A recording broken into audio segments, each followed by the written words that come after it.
सब लोग बोलो। Yes sir. Sorry sir. Yes sir. Yes sir. ध्यान रखना है बेटा, जिंदगी में छोटी, देखो मैं अब पढ़ाई स्टार्ट करने जा रहा हूँ, सिर्फ एक बात बताऊँ, जिंदगी में सिर्फ एक मौका मिलता है आदमी को उठने का। जिस इंसान ने वो मौका खो दिया ना, वो जिंदगी भर दबा रह जाता है। अब ये चॉइस आपकी है, जो आपको मौका मिला हुआ है, इस मौके को या तो आप सुनहरा मौका बना दो और एक अच्छे मेडिकल कॉलेज के अंदर एंटर कर जाओ और एक अच्छे डॉक्टर बन जाओ, या इस सुनहरे मौके को खो दो और जिंदगी भर इस सुनहरे मौके को खोने का गम मनाओ। ये चॉइस आपकी है कि आपको क्या करना है, क्योंकि भगवान किसी को डॉक्टर बना के नहीं भेजता। भगवान ने कहा है कि कर्म करो। अगर कर्म आपके डॉक्टर वाले होंगे तो आप डॉक्टर बनोगे, कर्म आपके अच्छे नहीं होंगे तो आप फिर ये बनोगे। कर्म प्रधान है आज की तारीख में, ठीक है ना। आप अपने कर्मों पर ध्यान देना है आप लोगों की, आप किस तरीके की पढ़ाई कर रहे हो इस चीज का ध्यान रखना। मेरा काम समझाने का भी है और आप लोगों में मोटिवेट करने का भी है, लेकिन मोटिवेट के साथ साथ आपको ये सही सोच समझ के चलना है। क्लास जब स्टार्ट हो उससे 5 मिनट पहले टॉपिक देख के बैठ जाओ कि हाँ सर ये टॉपिक है और ये चीज है, आपने ये चीज बताई थी और हमें ये चीज समझ में नहीं आई, आप हमें ये बता दो, तब मुझे मजा आएगा। ये नहीं कि टाइम पास कर रहे हैं हम लोग बैठ कर यहाँ पर। क्लियर है? आगे से ध्यान रखेंगे ये सब चीज।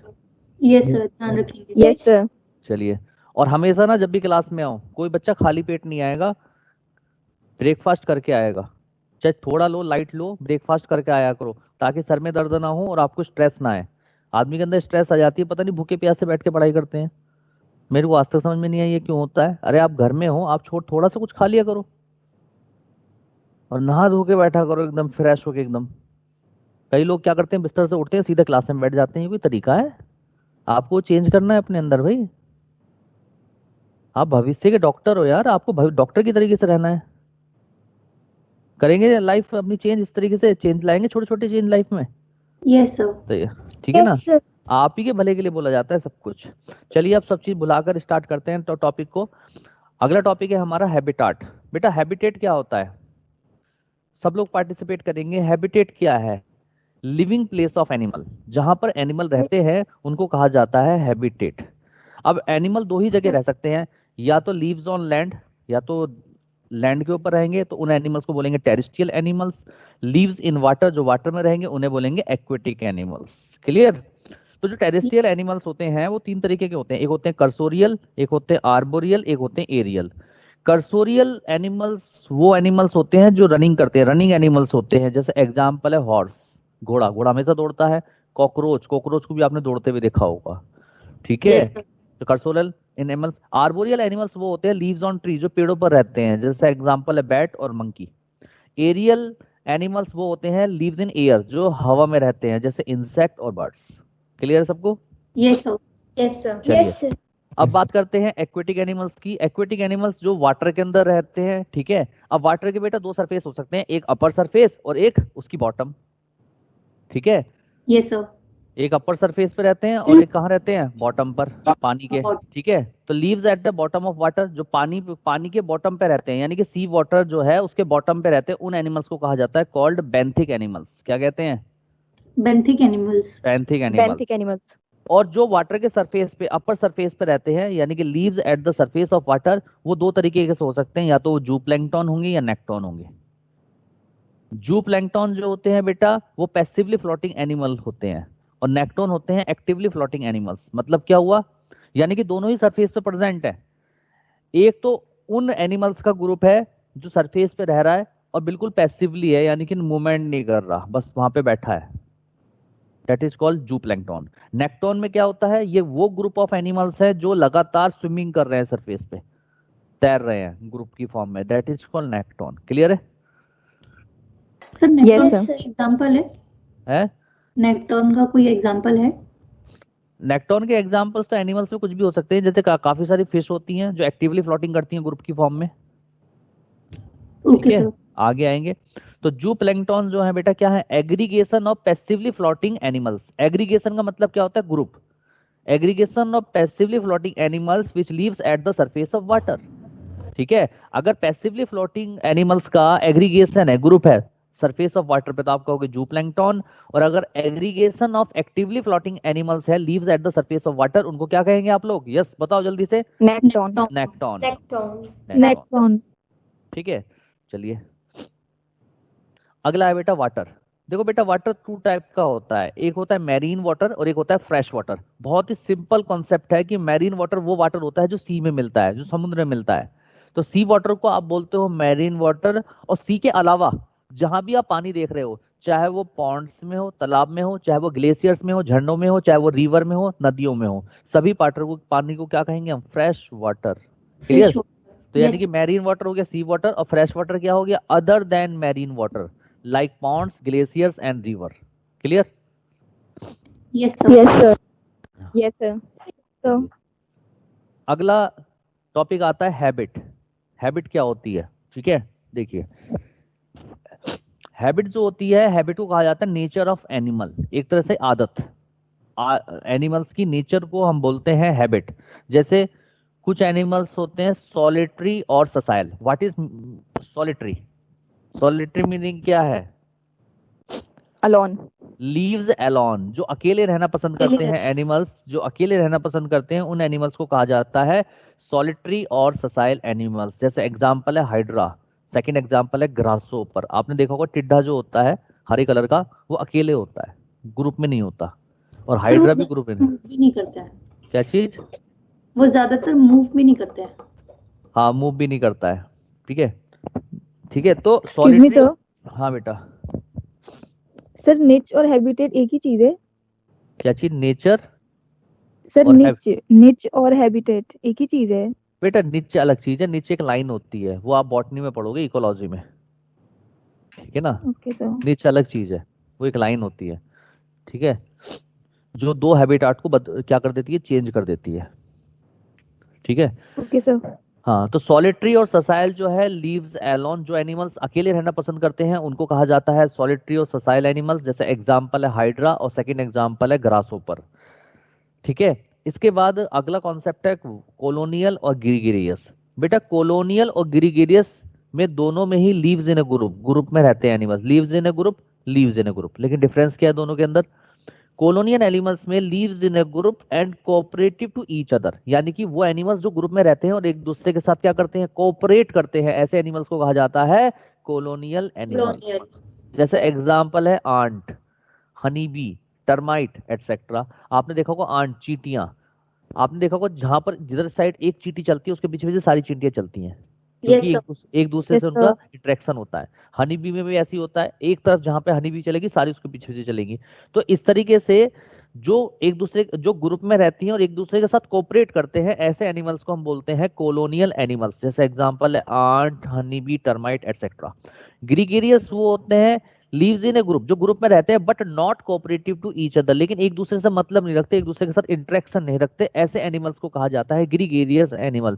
जैसे एग्जांपल है लोकस्टा। लोकस्टा एक हार्मफुल इंसेक्ट है फॉर एग्रीकल्चर। आपने भी कुछ टाइम पहले सुना होगा कि राजस्थान से टिड्डियों का एक झुंड उड़ा था। यस याद सर। है? ठीक है, यस वो थे सर। वो थे लोकस्ट। क्या थे वो? Locust, gregarious animals. लोकस्ट। ठीक है, चलिए अगला है सिडेंट्री। सिडेंट्री क्या होते हैं? स्टे एनिमल्स, जो एक ही जगह रुके रहते हैं एनिमल्स, उनको कहा जाता है सिडेंट्री एनिमल्स। जैसे एग्जांपल है हाइड्रा।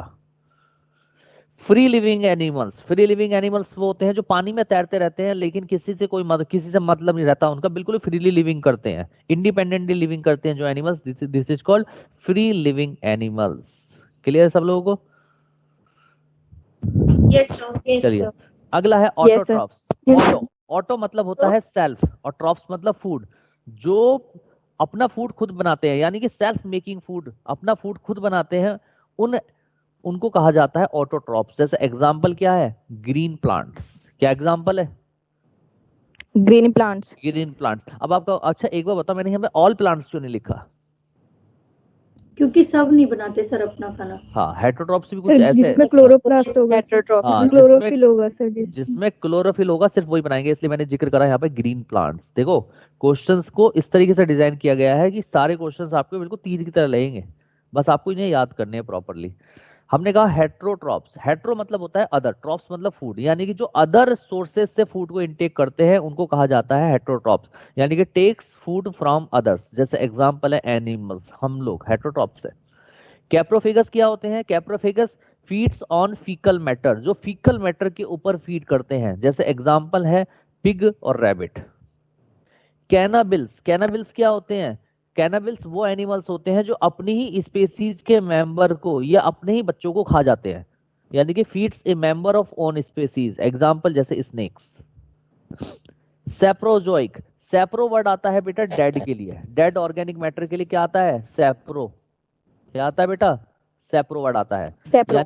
यानी कि takes food from dead organic matter. अगर डेड ऑर्गेनिक मैटर से फूड इनटेक किया जा रहा है तो उनको कहा जाएगा सेप्रोजोइक एनिमल्स। क्लियर है? Yes sir. अगला है डेट्रीवोरस। बेटा डेट्रीवोरस को हम दूसरे वर्ड में कहते हैं सॉइलीवोरस, क्योंकि ये फीड्स ऑन सॉइल, ये सॉइल के ऊपर फीड करता है। जैसा एग्जांपल है अर्थवर्म। बेटा म्यूट कर दो, कटपट की आवाज आ रही है।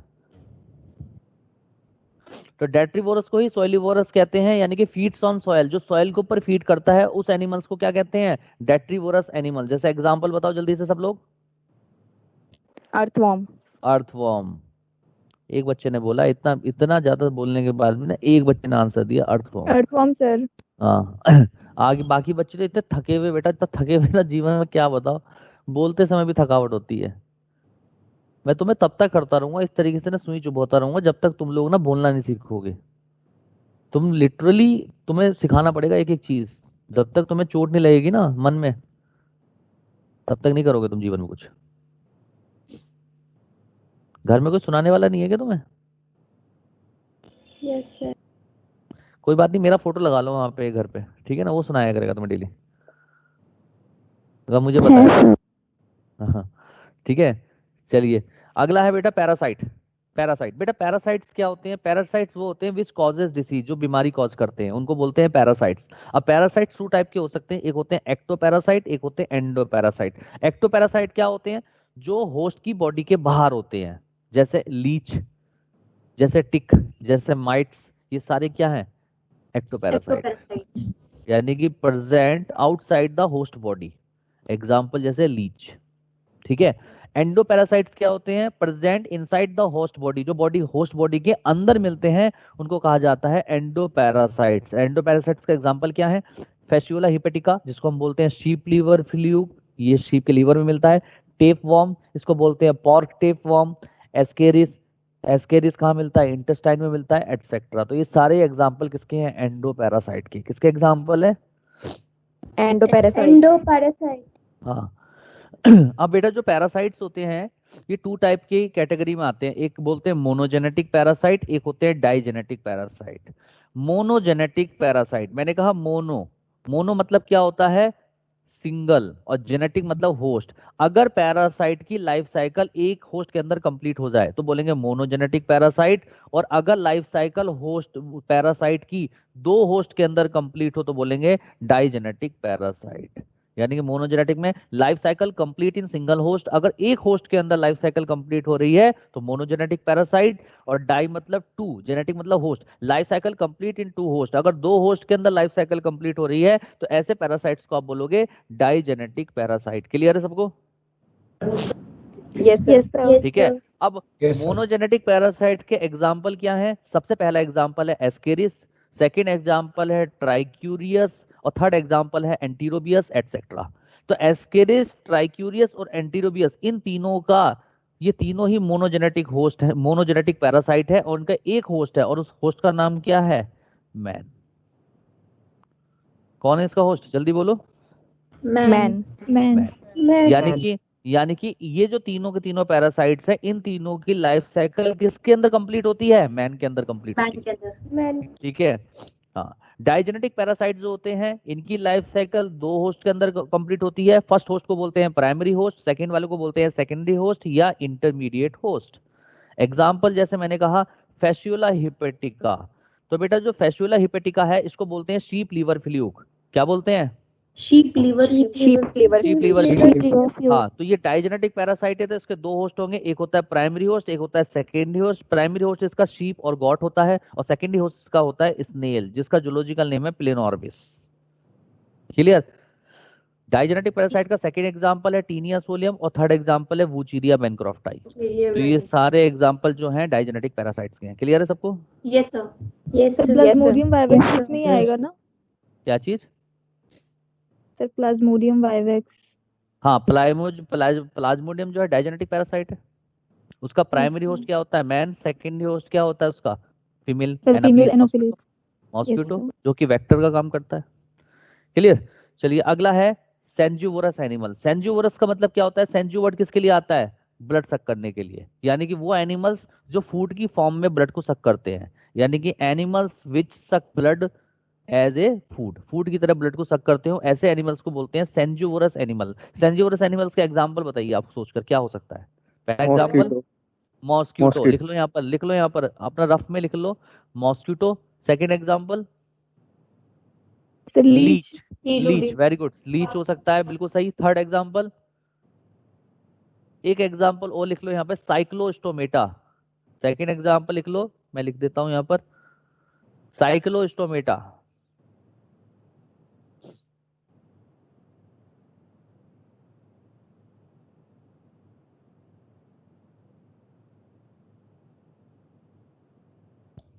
सर लाइस भी हो सकता है ना? हाँ, वो भी हो सकता है।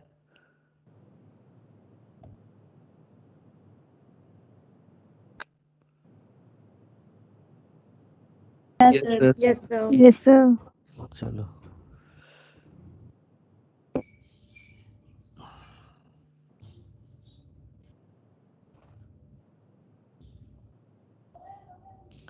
चलिए अगला टॉपिक आता है रिप्रोडक्शन। रिप्रोडक्शन, ठीक है। देखिए रिप्रोडक्शन में जो टर्म्स आएंगे एनिमल किंगडम में, मैंने सारी यहाँ पर लिख रखी हैं, ठीक है। Unisexual, dioecious, sexual dimorphism, bisexual, monoecious, hermaphrodite, moulting और इग्डाइसिस एंड मेटामॉर्फोसिस। ये सारी टर्म्स हमारी जो है एनिमल किंगडम में आएंगी। सबसे पहले बात करते हैं यूनिसेक्सुअल। सब लोगों को आवाज आ रही है मेरी क्लियर? Yes sir. हाँ, देखो देखो यूनिसेक्सुअल बॉडी क्या होती है? जब मेल और फीमेल बॉडी अलग अलग होती है तो ऐसी बॉडी को हम बोलते हैं यूनिसेक्सुअल बॉडी, जैसे हम लोगों में होती है।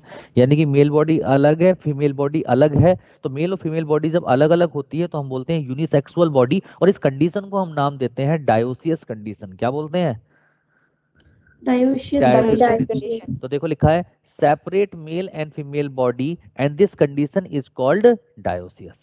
अगर separate male and female body है तो हम बोलेंगे unisexual body and this condition is called dioecious, और हम इस कंडीशन को हम नाम देते हैं डायोसियस। सेकेंड है बेटा सेक्सुअल डायमॉर्फिज्म, या एस के बाद एम आएगा। सेक्सुअल डायमॉर्फिज्म क्या होता है? जब बाहर से देखकर, यानी कि एक्सटर्नली आप बॉडी को देखकर बता सको कि this is male body and this is female body. अगर बाहर से देख के आप मेल बॉडी और फीमेल बॉडी को आइडेंटिफाई कर लो तो इसको कहा जाता है सेक्सुअल डायमॉर्फिज्म। क्या बोलते हैं? Sexual dimorphism. हाँ, तो सेक्सुअल डायमॉर्फिज्म, ठीक है। तो सेक्सुअल डायमॉर्फिज्म देखने में किस में मिलती है? यूनिसेक्सुअल बॉडी में। यूनिसेक्सुअल बॉडी में किस में मिलती है? Unisexual body. लिखा है identification of male and female body from externally. अगर बाहर से देख के आप मेल और फीमेल बॉडी को आइडेंटिफाई कर लो तो this is called sexual dimorphism. जैसे एक एग्जांपल हम यहाँ पे लिख सकते हो एस्केरिस। Yes sir. हाँ, एग्जांपल लिख सकते हो एस्केरिस। मैं उन एग्जांपल का ज्यादा फोकस करूंगा जो ज्यादा पूछे जाते हैं, तो एस्केरिस आप लिख लीजिए यहाँ पर एग्जांपल। चलिए अब बात करते हैं बाइसेक्सुअल बॉडी की। बेटा बाई का मतलब टू, सेक्सुअल मतलब सेक्स। जब एक ही बॉडी के अंदर मेल कैरेक्टर्स भी हो, फीमेल कैरेक्टर्स भी हो, तो ऐसी बॉडी को आप नाम दोगे बाइसेक्सुअल बॉडी, और इस कंडीशन को आप नाम दोगे मोनोसियस कंडीशन या हर्मोफेरोडाइट कंडीशन। क्लियर? Yes sir. तो देखो लिखा है both male and female characters present in a single body called bisexual body and this process or condition is called monoecious or hermaphrodite. Clear? सबको पॉइंट? Yes sir. चलिए अगला topic है माउल्टिंग और इग्डाइसिस। आप लोग जानते हैं माउल्टिंग और इग्डाइसिस क्या होता है? आप लोग जानते हो, आपने हिंदी नॉर्मल भाषा में सुना होगा कि सांप कांचली उतारता है।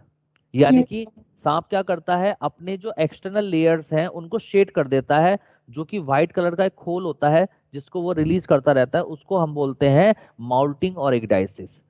या फिर आपने किचन में देखा होगा कि कॉकरोच जो होता है, कॉकरोच की भी सफेद सफेद रंग की कवरिंग से उतरती रहती है एक्सटर्नल लेयर की, ठीक है। दिस इज कॉल्ड माउल्टिंग और एग्डाइसिस, यानी कि shedding of external layer. Shedding of external layer is called माउल्टिंग और एग्डाइसिस। और ये किस में देखने के लिए मिलती है, स्नेक्स में और कॉकरोच में। किस में देखने के लिए मिलती है, Snakes and snake cockroach. Cockroach. Cockroach, ठीक है। चलिए अगला आता है मेटामॉर्फोसिस। मेटामॉर्फोसिस का मतलब क्या होता है बेटा, लार्वा का एडल्ट में कन्वर्ट होना। लार्वा का एडल्ट में कन्वर्ट होना कहलाता है मेटामॉर्फोसिस। देखो लिखा है, conversion of larval stage into adult stage is called Metamorphosis. क्या बोलते हैं, जल्दी बोलो, मेटामॉर्फोसिस। मेटामॉर्फोसिस। चलिए अब बात करते हैं फर्टिलाइजेशन की। फर्टिलाइजेशन में 4-5 टर्म्स आती हैं, सारी टर्म्स यहाँ लिखी हुई है।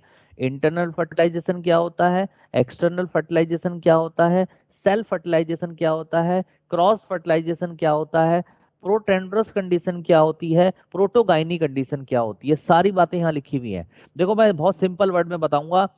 इंटरनल फर्टिलाइजेशन क्या होता है, अगर फर्टिलाइजेशन फीमेल बॉडी के अंदर हो रहा है तो इंटरनल फर्टिलाइजेशन बोलते हैं। और अगर फर्टिलाइजेशन फीमेल बॉडी से बाहर हो रहा है, चाहे वो सॉइल में हो चाहे वो वाटर में हो, आप बोलोगे एक्सटर्नल फर्टिलाइजेशन। क्लियर हुआ नहीं हुआ? Yes, sir. Yes sir. ठीक है, तो देखो लिखा है इंटरनल फर्टिलाइजेशन में, fertilisation occur inside the female body is called internal fertilisation. और कहाँ मिलता है इंटरनल फर्टिलाइजेशन देखने के लिए, स्पॉन्जेस में मिलता है, रेप्टाइल से मिलता है, एव्स में मिलता है और मैमल्स में मिलता है। क्लियर? एक्सटर्नल फर्टिलाइजेशन क्या होता है, fertilisation occur outside the female body either in soil और वाटर। यानी कि अगर फीमेल बॉडी से बाहर फर्टिलाइजेशन हो रहा है, चाहे वो सॉइल के अंदर फर्टिलाइजेशन हो चाहे वो वाटर के अंदर फर्टिलाइजेशन हो, आप क्या बोलोगे, एक्सटर्नल फर्टिलाइजेशन। और एक्सटर्नल फर्टिलाइजेशन का एग्जांपल क्या है, स्लेंटेटा, टीनोफोरा एंड एम्फीबियंस। बताइए, क्लियर है सबको? Yes, sir. Yes sir. क्या चीज बेटा, विविपेरस अलग चीज होती है। विविपेरस का मतलब होता है बर्थ यंग वंस, जो बच्चों को जन्म देता है, वो एक अलग कॉन्सेप्ट है, ठीक है। हाँ, अगला आता है सेल्फ फर्टिलाइजेशन और क्रॉस फर्टिलाइजेशन। सबसे पहले बात करते हैं सेल्फ फर्टिलाइजेशन। सेल्फ फर्टिलाइजेशन आप सोचकर बताओ कि बाइसेक्सुअल बॉडी के अंदर देखने के लिए मिलेगा या यूनिसेक्सुअल बॉडी के अंदर मिलेगा? Bisexual. Yes, Bisexual. Found in bisexual Bisexual. Body. यानी कि अगर एक ही बॉडी के अंदर मेल कैरेक्टर भी है, फीमेल कैरेक्टर भी है, तो मेल गैमेट भी होगा उसी बॉडी के अंदर, यानी कि स्पर्म बनेंगे उसी बॉडी के अंदर, ओवम भी बनेंगे, तो वहां पे फर्टिलाइजेशन हो जाएगा। तो जब सेम बॉडी के अंदर स्पर्म और ओवम बनते हैं तो वहां पर कौन सा फर्टिलाइजेशन होता है, सेल्फ फर्टिलाइजेशन। क्लियर है सबको? Yes, अगला sir. आता है cross Yes. Fertilisation. Cross fertilisation कौन सी बॉडी में देखने के लिए मिलेगा, यूनिसेक्सुअल बॉडी में, यूनिट। यानी कि फाउंड इन यूनिसेक्सुअल बॉडी में मिलेगा, and also present in bisexual body. अब आप कहोगे सर आपने तो अभी कहा कि सेल्फ फर्टिलाइजेशन। देखो बेटा, यूनिसेक्सुअल बॉडी में तो क्रॉस फर्टिलाइजेशन ही होगा हमेशा, कभी सेल्फ फर्टिलाइजेशन हो ही नहीं सकता। लेकिन बाइसेक्सुअल बॉडी के अंदर सेल्फ फर्टिलाइजेशन तो होगा, लेकिन कभी कभी क्रॉस फर्टिलाइजेशन भी हो सकता है। अब आप कहोगे सर क्यों, ऐसा क्यों हुआ? क्योंकि बाइसेक्सुअल बॉडी में जैसे स्पर्म और ओवम है, यानी कि मेल गैमेट है और फीमेल गैमेट, अगर सेम टाइम पे मैच्योर होंगे तो उनमें होगा सेल्फ फर्टिलाइजेशन। लेकिन अगर वो डिफरेंट टाइम पर मैच्योर हो रहे हैं, यानी कि स्पर्म पहले मैच्योर हो जाए तो हम बोलेंगे प्रोटेंडरस कंडीशन, यानी कि मेल गैमेट मैच्योर फर्स्ट, और अगर फीमेल गैमेट पहले मैच्योर हो जाए तो हम बोलेंगे प्रोटोगाइनी कंडीशन। तो प्रोटेंडर्स और प्रोटोगाइनी की वजह से या तो मेल गैमेट पहले मैच्योर हो जाए या फीमेल गैमेट पहले मैच्योर हो जाए, तो इनकी वजह से क्या हो जाता है, क्रॉस फर्टिलाइजेशन हो जाता है। अगर सेम टाइम पे मैच्योर हो तो क्या हमेशा क्या होगा, सेल्फ फर्टिलाइजेशन। नहीं बात समझ में आई? ठीक है, तो मेल गैमेट अगर पहले मैच्योर होता है तो उसको बोलते हैं प्रोटेंडरस कंडीशन। फीमेल गैमेट अगर पहले मैच्योर हो जाए, यानी कि ओवम पहले मैच्योर हो जाए, तो बोलेंगे प्रोटोगाइनी कंडीशन। और बेटा प्रोटोगाइनी कंडीशन कभी भी एनिमल्स में नहीं मिलती, इसलिए इसको तो भूल जाओ, क्योंकि ये प्लांट्स में मिलती है। इसलिए हमेशा एनिमल्स के अंदर कौन सी कंडीशन मिलेगी, प्रोटेंडरस कंडीशन। कौन सी कंडीशन मिलेगी जल्दी बताओ, प्रोटेंडरस प्रोटेंडरस कंडीशन। तो आपसे क्वेश्चन आएगा, चाहे कोई भी एनिमल किंगडम का एनिमल का क्वेश्चन आ जाए, आपसे ये सीधा पूछा जाए कि बॉडी बाइसेक्सुअल है, होना चाहिए था सेल्फ फर्टिलाइजेशन लेकिन हो रहा है क्रॉस फर्टिलाइजेशन ड्यू टू, तो या तो वहां पे ऑप्शन में लिखा होगा प्रोटेंडर्स कंडीशन, या दूसरे वर्ड में लिखा, या दूसरा ऑप्शन लिखा होगा मेल गैमिट मैच्योर फर्स्ट, आपको उसको टिक लगाना है, चाहे कोई भी एनिमल्स हो जाए। नई बात समझ में? Yes sir. यानी कि इसका मीनिंग ये है कि एनिमल के हमें अंदर अगर बाइसेक्सुअल बॉडी है तो होना चाहिए सेल्फ फर्टिलाइजेशन, लेकिन क्रॉस फर्टिलाइजेशन इसलिए होगा ड्यू टू प्रोटेंडर्स कंडीशन। हमेशा एनिमल्स पे प्रोटेंडर्स कंडीशन हो जाती है, मेल गैमेट पहले मैच्योर हो जाता है। क्लियर है सब लोगों को? Yes sir. Yes yes sir. Yes sir. चलिए अगला, सर को अगला, कुछ पूछा था। हेलो, चलिए Yes, अगला है डायरेक्ट। हाँ बेटा, को कुछ पूछना है किसी को? सर वो क्या सेल्फ इनकम्पैटिबिलिटी एनिमल में भी होता है? क्या चीज? वो तो सभी में होती है बेटा। ओके। हाँ, वरना तो फिर फर्टिलाइजेशन ही नहीं होगा, मतलब फर्टिलाइजेशन के मतलब उनके बीच में रिप्रोडक्शन ही नहीं होगा। डायरेक्ट डेवलपमेंट और इनडायरेक्ट डेवलपमेंट। देखिए डायरेक्ट डेवलपमेंट इनडायरेक्ट डेवलपमेंट की सबसे बढ़िया पहचान ये है कि अगर लार्वल स्टेज अब्सेंट है तो direct development, larval stage present है तो इनडायरेक्ट डेवलपमेंट। क्लियर है? Yes sir. Yes sir. यानी कि नो लार्वल स्टेज, कोई लार्वल स्टेज प्रेजेंट नहीं है, डायरेक्ट डेवलपमेंट, जैसा एग्जांपल है hydra. Indirect development, larval stage अगर प्रेजेंट है तो इनडायरेक्ट डेवलपमेंट, जैसा एग्जांपल है टीनिया सोलियम जिसको हम बोलते हैं क्या, पॉर्क टेपवर्म, फैस्टुला हिपेटिका जिसको हम बोलते हैं शीप लीवर फ्लूक।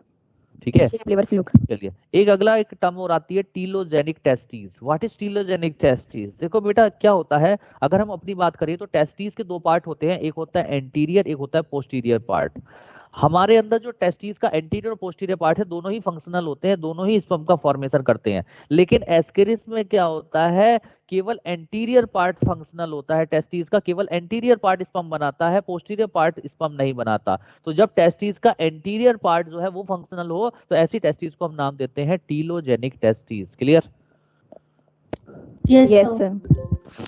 चलिए अगला है टर्म पॉली एम्ब्रियोनी। पॉली मतलब होता है मैनी, एम्ब्रियोनी का मतलब एम्ब्रियो। देखो जनरली बॉडी के अंदर, किसी भी एनिमल की बॉडी के अंदर एक एम्ब्रियो बनता है, लेकिन जब बॉडी के अंदर एक से ज्यादा एम्ब्रियो बनने शुरू हो जाए तो उसको बोलते हैं पॉली एम्ब्रियोनिक कंडीशन। और पॉली एम्ब्रियोनिक कंडीशन देखने के लिए किस में मिलती है? लीवर फ्लूक में, लीवर जिसको हम फ्लूक। बोलते हैं फैस्टुला हिपेटिका।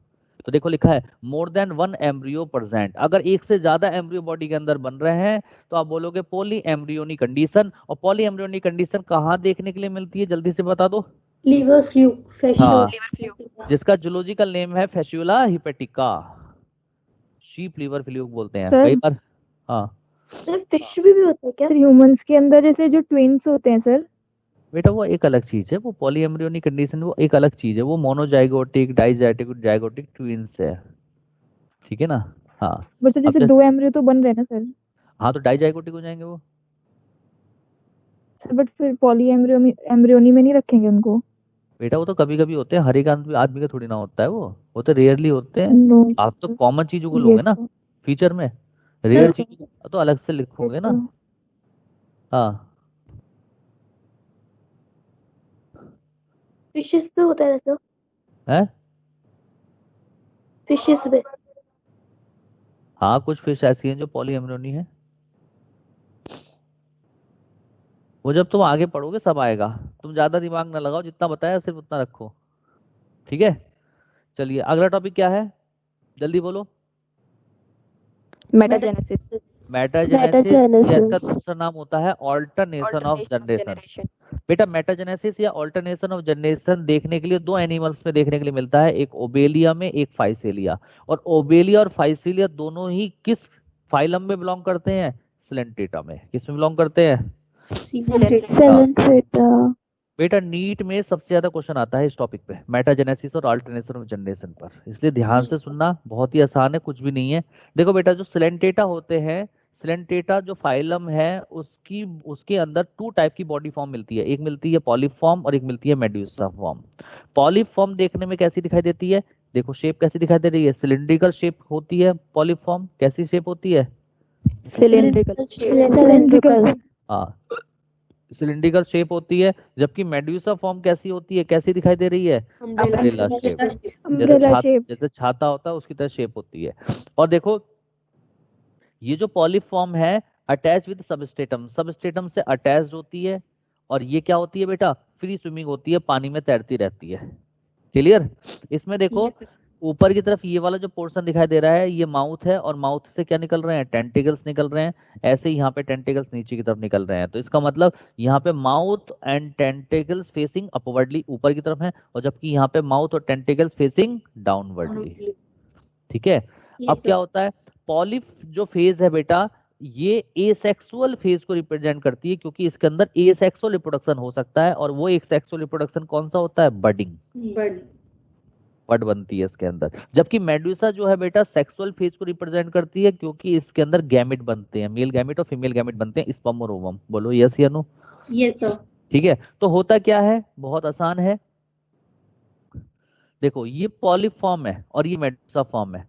तो पॉलिप फॉर्म जो होती है डिप्लॉयड होती है, और मेडुस, ठीक है, तो पॉलिप फॉर्म चूंकि किसको रिप्रेजेंट करती है, एसेक्सुअल फेज को रिप्रेजेंट करती है, तो इसमें बडिंग हो जाएगी, और बडिंग होने के बाद, बडिंग जब हो जाएगी यानी कि जैसे ये पॉलिप फॉर्म है, तो पॉलिप फॉर्म से एक बड निकल जाएगी इस तरीके से बाहर की तरफ, और ये बड क्या हो जाएगी, इससे डिटैच हो जाएगी, और डिटैच होके क्या बना देगी, मेड्यूसा। क्या बना देगी, मेड्यूसा। मेड्यूसा। तो मेड्यूसा भी कैसी रहेगी, डिप्लॉयड रहेगी, यानी कि डिप्लॉयड रहेगी। अब मेडुसा डिप्लॉयड फेज है, अब ये किसको रिप्रेजेंट करती है, सेक्सुअल फेज को। तो अब इसके अंदर मियोटिक डिवीजन होगा, और मियोटिक डिवीजन से मेल गैमेट और फीमेल गैमेट बनेंगे। तो आप लोग जानते हैं जब मियोटिक डिवीजन हो जाता है तो क्या हो जाते हैं, क्रोमोसोम नंबर का हाफ हो जाता है, यानी कि मेल गैमेट हैप्लॉइड होगा, फीमेल गैमेट भी हैप्लॉइड होगा, यानी कि NN होगा, और फिर ये आपस में फर्टिलाइज करके क्या बना लेंगे, जाइगोट। तो जाइगोट क्या हो जाएगा, डिप्लॉयड, और ये जाइगोट फिर कन्वर्ट हो जाएगा पॉलिप में। तो पॉलिप भी इसलिए डिप्लॉयड है। क्लियर है सबको? Yes sir. तो इस तरीके से पॉलिप का मेड्यूसा में कन्वर्ट होना और मेड्यूसा का पॉलिप में कन्वर्ट होना कहलाता है ऑल्टरनेशन ऑफ जनरेशन, या इसको बोलते हैं मेटाजेनेसिस। और ये किस एनिमल्स में देखने के लिए मिलता है, ओबेलिया और फाइसेलिया में। किस में देखने के लिए मिलता है, जल्दी बताएं?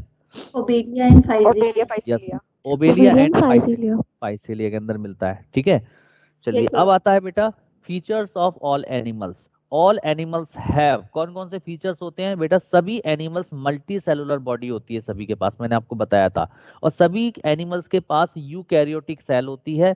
सभी के अंदर होलोजोइक मोड ऑफ न्यूट्रिशन होता है, यानी कि न्यूट्रिशन किसके अंदर होता है, एलिमेंट्री कैनाल में होता है। सभी एनिमल्स में ग्रोथ होती है, यानी कि अपनी बॉडी के साइज को बढ़ाने की कैपेसिटी होती है। सभी एनिमल के अंदर नर्वस और सेंसरी कंट्रोल होता है, यानी कि नर्वस सिस्टम और सेंसरी सिस्टम से वो कंट्रोल होती है उसकी बॉडी। और सभी एनिमल्स में लोकोमोशन होता है, यानी कि एक जगह से दूसरी जगह वो मूवमेंट कर सकते हैं।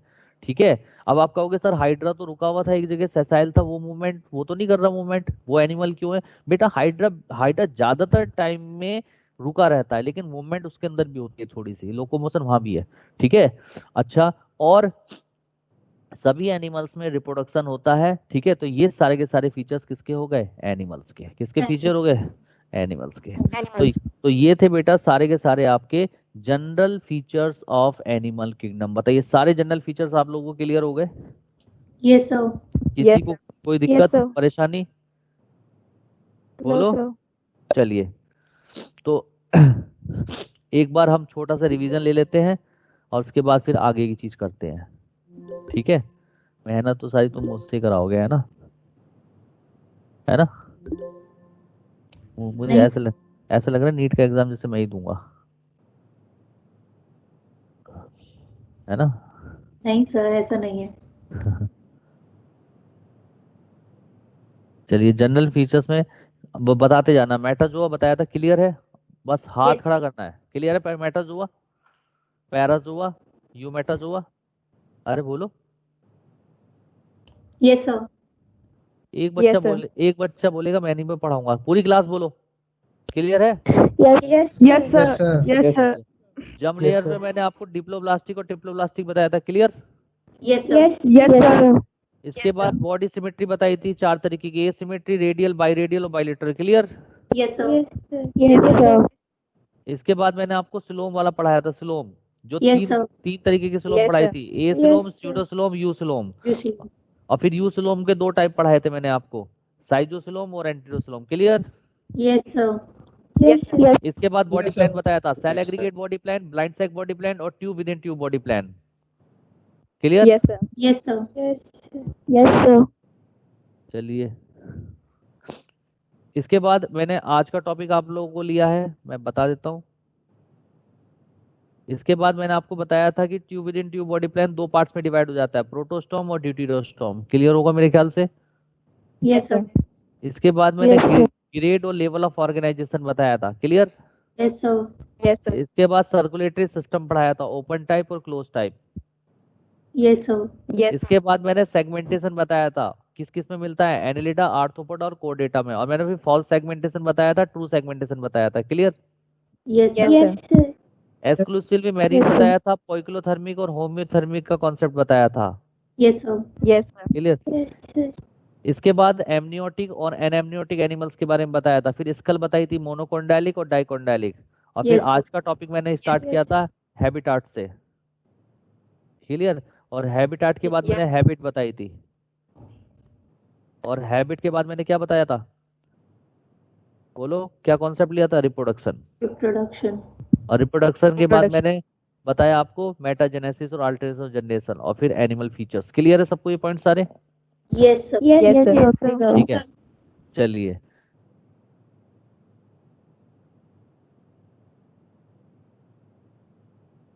क्या हो रहा है,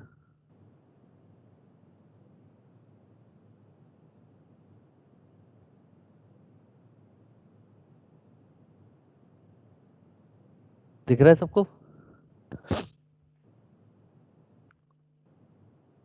हेलो। Yes, sir. हाँ, तो अब अपनी कॉपी में आप एक चार्ट बनाओगे। चार्ट बनाओगे या फिर सीधा इससे पढ़ा दूं मैं आपको, आप घर से मतलब बना लोगे या फिर रख लोगे, ये बनाना है चार्ट। सर बना लेंगे सर घर पे। घर पे अबे बना बस लेंगे, एक्सप्लेन कर दो सर। Yes sir. एक्सप्लेन करते हैं। देख लो, बनाना है तो बना यस लो, सर। और घर से करना है तो घर से कर। बनाएंगे सर। बना लाओगे ना, तो समझा दूं मैं। Yes sir. चलिए, सब लोग ये बताइए, सब लोगों ने जितना मैंने पढ़ाया है पहले, फीचर, जनरल फीचर्स, वो याद है ना। बेटा मुझसे सब बातें करो। Yes, sir. Yes sir. Yes. अब अच्छा, आप में से कितने बच्चे ऐसे हैं जिन्होंने केवल 1 साल तैयारी कर रखी है पहले मेडिकल की? 1 साल तैयारी कर रखी है मेडिकल की, कोई बच्चा है? Yes sir. कोई बच्चा बोलता ही नहीं आपकी क्लास में यार, पता नहीं कैसे बच्चे हैं आप लोगों की क्लास में। कोई टीचर के साथ इंटरेक्शन नहीं बनाता। टीचर मतलब पागल है हम यहाँ पे बैठे हुए हैं? है बेटा, हम पागल हैं क्या? यस सर, बोलिए। मतलब मैं आपसे बात करता हूँ, आपके साथ इंटरेक्शन बनाना चाहता हूँ, बोलते ही नहीं हो कुछ भी। आप लोगों को मेरा पढ़ाया समझ में नहीं आता कि बच्चों? आता है सर। आता है तो बेटा बात किया करो ना। हमें ये क्यों फील कराते हो कि हमारी मजबूरी है आपको पढ़ाना?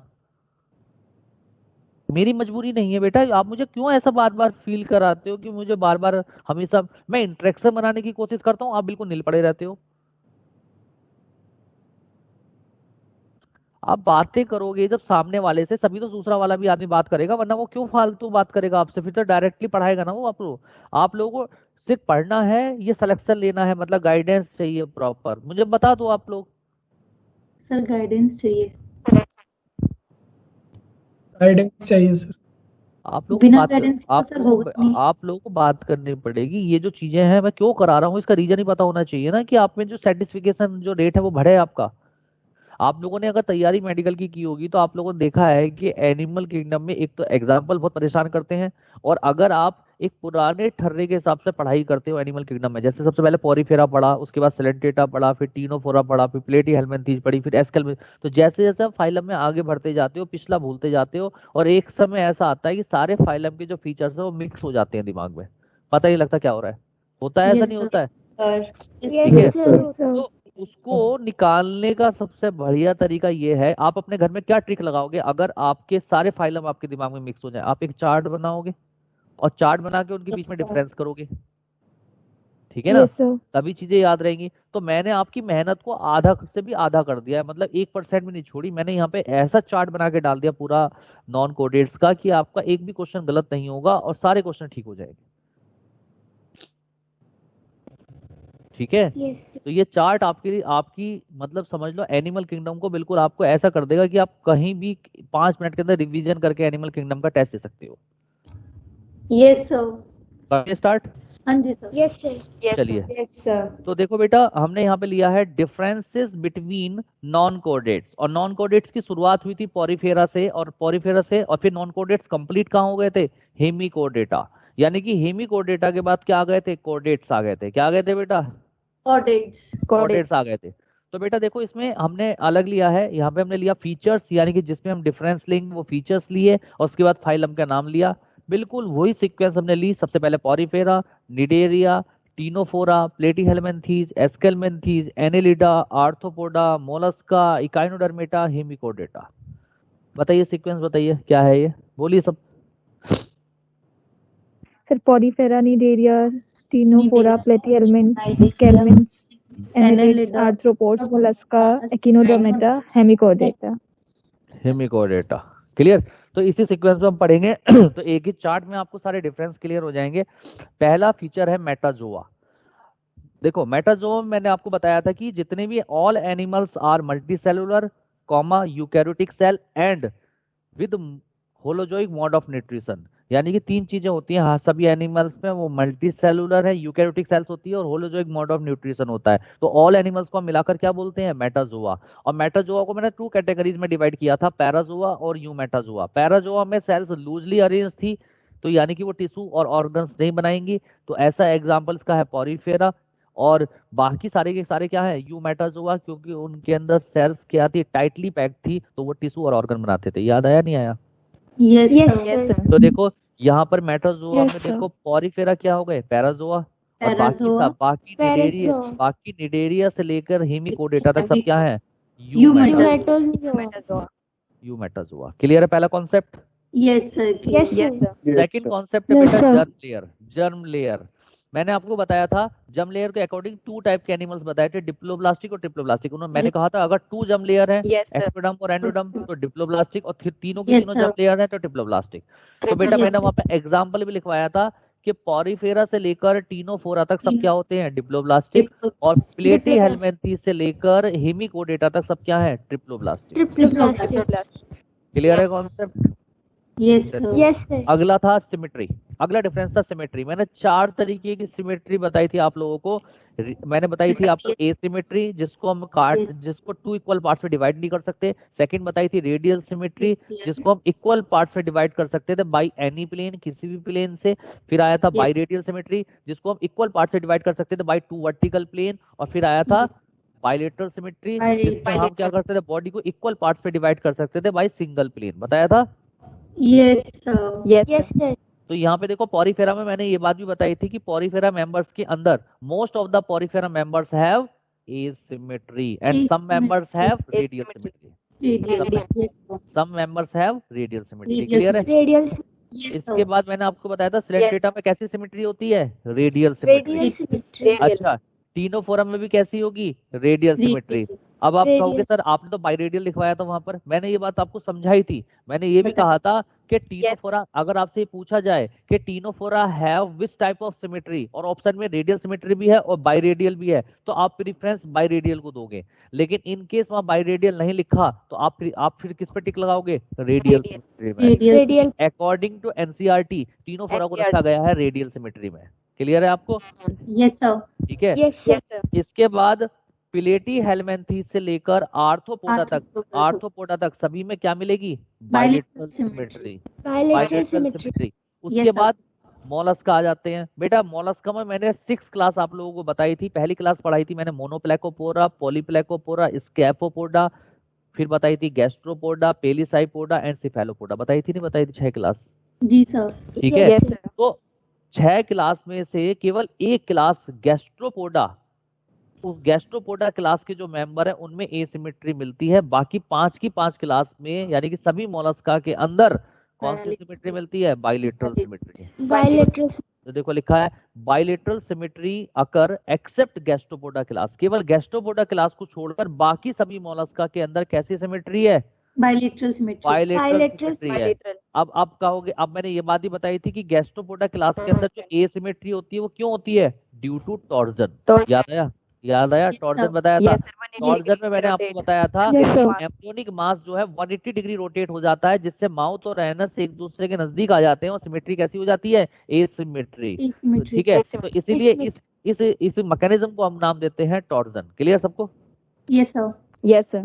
इसके बाद Yes, आप sir. इकाइनोडर्मेटा में देखो, इकाइनोडर्मेटा में मैंने 2 स्टेज बताई थी, एक बताई थी लार्वल स्टेज और एक बताई थी एडल्ट स्टेज। लार्वल स्टेज में बाइलेटरल सिमेट्री होती है और एडल्ट स्टेज में रेडियल सिमेट्री होती है। तो आपको क्वेश्चन में ये ध्यान रखना है कि उसने क्या पूछा है। अगर उसने पूछ लिया कि इकाइनोडर्मेटा की लार्वल स्टेज में कौन सी सिमेट्री होती है, तो आप किस पे टिक लगाएंगे?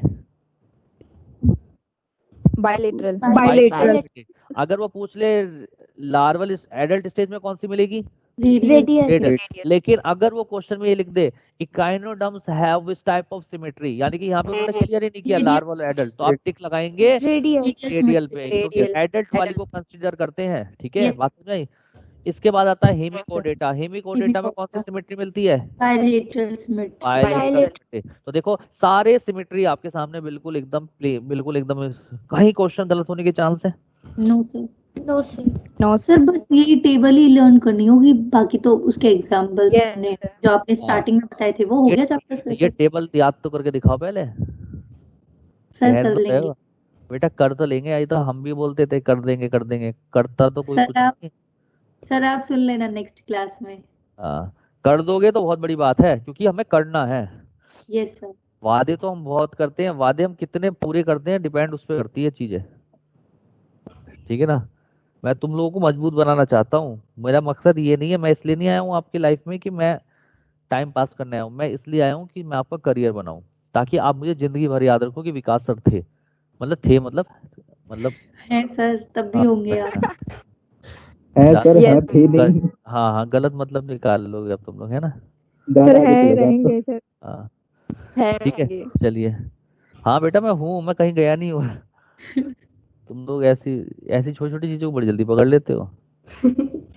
देखिए, अच्छा यहाँ पे देखो, हमने इसे ऊपर किया ना चार्ट को, तो अब देखो ऊपर लिखा हुआ खत्म बंद हो गया कि प्लेटिहेलमिन्थेस कौन सा सिलेंडेटर। तो मैंने एक पहचान के लिए यहाँ पे लिख दिया, पी से मतलब पॉरीफेरा, सी से Coelenterata, Ctenophora, Platyhelminthes, Aschelminthes, Annelida, Arthropoda, Mollusca, Echinodermata, Hemichordata, ताकि आपको याद रहे कि कौन से कॉलम में क्या था। क्लियर है? Yes sir. तो देखो यस अब बात करते हैं सिलोम की। सिलोम तो बेटा देखो, मैंने आपको बताया था कि प्लेटिहेलमिन्थेस में सिलोम कैसी होती है। पहले यहाँ से स्टार्ट करते हैं। प्लेटिहेलमिन्थेस में कैसी थी? ए सिलोम। Film. क्यों ए सिलोम थी? एसिलोम। ए सिलोम क्यों थी? क्योंकि मीजोडर्म क्या था? वो mesoderm solid था. यस, मीजोडर्म क्या था? सॉलिड मीजोडर्म थी। एस्केलमिन्थेस में एक स्यूडोसिलोम मिलती है, क्योंकि इसमें मीजोडर्म कैसी थी? Scattered pouch. Yes, scattered, Scattered. हाँ स्कैटर्ड पाउच फॉर्म में थी। अरे क्लियर है? और यस सिलोमेट देखो, अब देखो एस्केलमिन्थेस के बाद आता है एनेलिडा। एनेलिडा से लेकर हेमिकोडेटा तक कौन सी सिलोम मिलती है? You coelom, you coelomate. जिसको हम यू। बोलते हैं, इसलिए इन एनिमल्स को कहते हैं सिलोमेट एनिमल्स। क्या बोलते हैं? Coelomate Silomet. Coelomate animals. अब मैंने आपको ये बताया था कि यू सिलोम के 2 पार्ट हो जाते हैं, साइजोसिलोम और एंटीरोसिलोम। तो मैंने कहा था एनेलिडा से लेकर मोलस्का तक के मेंबर क्या है? साइजोसिलोम है, और इकाइनोडर्मेटा से हेमिकोडेटा तक सब क्या है? एंटेरोसिलोम। एंटीरोसिलोम। और मैंने आपको ये भी बताया था कि आर्थ्रोपोडा के अंदर साइजोसिलोम को हीमोसील कहते हैं, क्योंकि उनको open type blood circulatory system मिलता है। तो हीमोसील के अंदर क्या फील्ड होता है? हीमोलिम्फ फील्ड होता है। और हीमोलिम्फ क्या है? कलरलेस ब्लड है विदाउट रेस्पिरेटरी पिगमेंट, यानी कि इसमें रेस्पिरेटरी पिगमेंट नहीं होता। बात समझ में आई या नहीं आई? Yes sir. आ गई। Yes, sir. आ गई। अब देखो, मैंने आपको ये भी बताया था कि प्लेटिहेलमिन्थेस जो है ट्रिप्लोब्लास्टिक, यानी कि ट्रिप्लोब्लास्टिक एनिमल प्लेटिहेलमिन्थेस से स्टार्ट हुए थे। तो मैंने ये कहा था कि सिलोम जो फीचर है वो ट्रिप्लोब्लास्टिक एनिमल का है। लेकिन चूंकि आप लोअर स्टडी कर रहे हो, ठीक है, मेडिकल की स्टडी कर रहे हो लोअर लेवल पे, तो क्या होता है कि पॉरीफेरा को, सिलेंटेटा को, टीनोफोरा को भी ए सिलोम में हम क्या कर लेते हैं? कंसीडर कर लेते हैं, क्योंकि सिलोम तो उसमें भी नहीं होती। बात समझ में आ रही है नहीं आ रही है? Yes. Yes sir. क्लियर? हाँ। Yes sir. अच्छा दूसरी चीज बेटा, अब क्या होती है? पॉरीफेरा के अंदर एक कैविटी होती है जिसको हम नाम देते हैं स्पॉन्जोसील कैविटी, या बोलते हैं पैरागैस्ट्रिक कैविटी। कौन सी कैविटी होती है? स्पॉन्जोसिल Spongiociliary कैविटी और पैरागैस्ट्रिक कैविटी। हाँ। सिलेंटेटा में कौन सी कैविटी होती है? सिलेंट्रॉन कैविटी, या सो बोलते हैं गैस्ट्रोवेस्कुलर कैविटी। ठीक है, और टीनोफोरा में कौन सी कैविटी होती है? गैस्ट्रोवेस्कुलर कैविटी होती है। क्लियर? तो कैविटी का Yes, नाम भी याद yes. कर लेना आप। तो बताओ सिलोम सारी क्लियर हो गई सब लोगों को? Yes sir. Yes sir. चलिए, इसके बाद आता है प्रोटोस्टोम और ड्यूटीरोस्टोम। प्रोटोस्टोम कौन से एनिमल्स प्रोटोस्टोम है, कौन से ड्यूटीरोस्टोम है? तो मैंने आपको यहाँ पर ये कॉन्सेप्ट बताया था कि एक ब्लास्टोपोर बनता है एम्ब्रियोनिक स्टेज में, और ब्लास्टोपोर ओपनिंग ऑफ आर्केंट्रॉन कैविटी होती है। अगर ब्लास्टोपोर पहले माउथ बनाए तो बोलते हैं प्रोटोस्टोम्स एनिमल, और अगर पहले एनस बनाए तो बोलेंगे ड्यूटीरोस्टोम एनिमल्स। ठीक है? Yes sir. और मैंने ये भी बताया था प्रोटोस्टोम एनालिडा से लेकर मोलस्का तक होते हैं, और इकाइनोडर्मेटा और से लेकर आगे तक सारे एनिमल्स कैसे हैं? ड्यूटीरोस्टोम्स। क्लियर है? Yes sir. तो देखो Yes, इसका sir. मतलब पॉरीफेरा के नीचे कट लगा रखा है, यानी कि ये भी नहीं है, स्लेंडेटा भी नहीं है, टीनोफोरा भी नहीं है, प्लेटीहेल्मिन्थीस भी नहीं है, एस्केल्मिन्थीस नहीं है। एनालिडा से लेकर मोलस्का तक क्या है? प्रोटोस्टोम। और फिर Protostome. इकाइनोडर्मेटा और हेमिडोडेटा क्या है? ड्यूटीरोस्टोम। ड्यूटेरोस्टोम। बताओ क्लियर हुआ नहीं हुआ? Yes sir. Yes sir. ठीक है, चलिए अब बात करते हैं बॉडी प्लान की। बॉडी प्लान मैंने 3 तरीके का बॉडी प्लान बताया था, cell aggregate body plan, blind sac body plan and tube within tube body plan. तो सेल एग्रीगेट बॉडी प्लान किसके अंदर था? जल्दी से सोच के बताओ। पॉरीफेरा में। पॉरीफेरा। देखो पॉरीफेरा के नीचे लिखा हुआ है। यहाँ पे और सिलेंटेटा से लेकर प्लेटीहेल्मिन्थीस तक क्या था? ब्लाइंड सैक बॉडी प्लान था। ब्लाइंड सैक बॉडी प्लान में मैंने आपको बताया था कि सिंगल ओपनिंग मिलती है जो माउथ और एनस दोनों का काम करती है, राइट? यस। और अब देखो Yes, यहाँ sir. पर एस्केल्मेंथीस से लेकर हेमिकोडेटा तक, एस्केल्मेंथीस से लेकर हेमिकोडेटा तक कौन सा मिलता है body plan? Tube with in Tube within body plan. Tube within tube body plan मिलता है। अरे बात समझ में आ रही है नहीं आ रही है? Yes sir. और tube within tube body plan में 2 सेपरेट ओपनिंग होती है, यानी कि एलिमेंट्री Anus और कैनाल में mouth दो ओपनिंग अलग अलग होती है, माउथ एक तरफ एनस एक तरफ। माउथ के थ्रू वो इनटेक ऑफ फूड को इनटेक करता है, यानी कि इंजेशन करता है, और एनस के थ्रू क्या करता है? वो रिमूवल ऑफ अनडाइजेस्टेड फूड यानी कि इंजेशन करता है। तो जब 2 सेपरेट ओपनिंग होती है तो ऐसे बॉडी प्लान को बोलते हैं tube within tube body plan. और ऐसे जिनके अंदर tube within tube body plan मिलता है उनमें डाइजेस्टिव सिस्टम कैसा मिलता है? कंप्लीट। और ब्लाइंड सैक बॉडी प्लान वाले में डाइजेस्टिव सिस्टम कैसा मिलता है? इनकम्प्लीट। क्लियर है? इनकम्प्लीट। अरे बोलो। Yes sir. Yes sir. चलिए,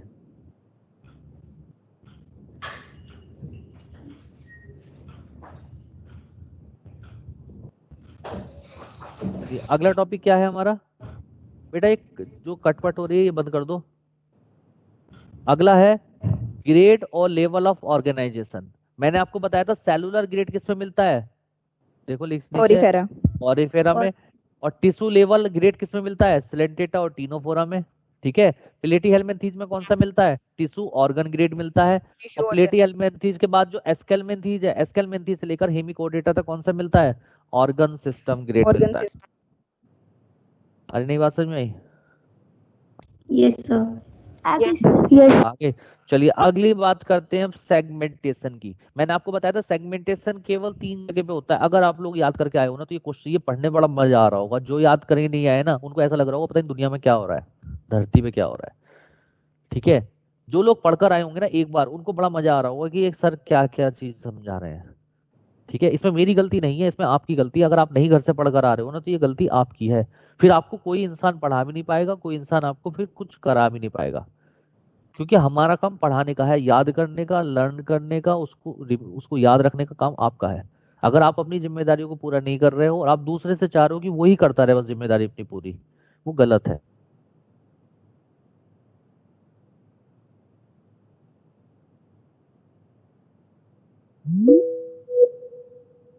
सब मेहनत करते रहो और हम कुछ ना करें तो बेटा कोई रिजल्ट नहीं आएगा। रिजल्ट टीचर की मेहनत से नहीं, स्टूडेंट की मेहनत से आता है। ठीक है? इसमें मेरी गलती नहीं है, मैंने सारे पॉइंट्स आप लोगों को बताए हैं। जो बच्चे पढ़कर आए हैं उन्हें बहुत मजा आ रहा होगा। अच्छा सीरियसली बताओ, जो बच्चा पढ़कर आया है उसको डिफरेंशिएट हो पा रहा है ना आराम से? Yes sir. Yes sir. और ये तरीका आपको बहुत बेस्ट लग रहा होगा क्योंकि इसमें एक ही नजर में आपको सारे डिफरेंस दिख रहे हैं। Yes sir. ठीक है? चलिए अब बात करते हैं सेगमेंटेशन की। सेगमेंटेशन बेटा मैंने 3 जगह बताया था। कौन बच्चा बता रहा है? 3 जगह। यस, एनेलिडा, आर्थ्रोपोडा और कोर्डेटा। तो आप देखिए यहाँ पर सेगमेंटेशन पॉरीफेरा में नहीं होगा, यानी कि अनसेगमेंटेड बॉडी। सिलेंटेटा में नहीं होगा, टीनोफोरा में नहीं होगा, प्लेटीहेल्मिन्थीस में भी सेगमेंटेशन नहीं होता, एस्केल्मिन्थीस में भी नहीं होता। एनेलिडा में मिलता है सेगमेंटेशन और आर्थ्रोपोडा मिलता है। तो देखो एनेलिडा में क्या है? एनेलिडा में external and internal true segmentation मिलता है, जिसको हम ट्रू मेटामेरिक सेगमेंटेशन क्या बोलते हैं, क्या बोलते हैं? ट्रू मेटामेरिक सेगमेंटेशन, ठीक है। और आर्थ्रोपोड्स में ट्रू एक्सटर्नल सेगमेंटेशन मिलता है, इंटरनल नहीं मिलता। कैसा मिलता है? एक्सटर्नल सेगमेंटेशन मिलता है, एक्सटर्नल सेगमेंटेशन। ठीक है, बात समझ में आई। और मोलस्का के अंदर जो है सेगमेंटेशन अब्सेंट होता है एक्सेप्ट न्यूप्लाइना, केवल एक मेंबर है न्यूप्लाइना जो कि लिविंग फॉसिल्स है, ठीक है। ये जो है बेटा इसके अंदर सेगमेंटेशन होता है, बाकी एनालिट्स बाकी मोलस्का के अंदर सेगमेंटेशन नहीं होता। चूंकि न्यूप्लाइना के अंदर सेगमेंटेशन होता है इसीलिए इसको कनेक्टिंग लिंक मानते हैं बिटवीन एनालिडा एंड मोलस्का। किसके बीच कनेक्टिंग लिंक मानते हैं? Annelida and Mollusca. एनालिडा, क्योंकि मोलस्का का तो करेक्टर इसके पास सारे हैं क्योंकि इसको मोलस्का में रखा गया। एनालिडा क्यों मानते हैं? क्योंकि एनालिडा की तरह इनकी बॉडी में सेगमेंटेशन होता है। क्लियर है सब लोगों को? Yes sir. बोलो। यस अब यस इकाइनोडेटा में भी सेगमेंटेशन नहीं होता, हेमिकोडेटा में सेगमेंटेशन नहीं होता। तो यानी कि जिन एनिमल्स में सेगमेंटेशन प्रेजेंट है उन्हें बोलते हैं सेगमेंटेड बॉडी, जिनमें अब्सेंट है उन्हें बोलते हैं unsegmented body. Clear? Yes sir. ठीक है। अच्छा, प्लेटीहेल्मिन्थीज मैंने आपको बताया था, प्लेटीहेल्मिन्थीज में सेगमेंटेशन नहीं होता, प्लेटीहेल्मिन्थीज में फॉल्स सेगमेंटेशन मिलता है जिसको हम बोलते हैं स्यूडो मेटामेरिज्म। याद करो। यस याद सर। करो। और इसके अंदर जो फॉल्स सेगमेंट होता है प्लेटीहेल्मिन्थीज में उसको बोलते हैं प्रोग्लोटिड्स। याद हो गया होगा। अरे क्लियर है? Yes sir. चलिए अब स्टार्ट करते हैं हैबिट और हैबिटाट।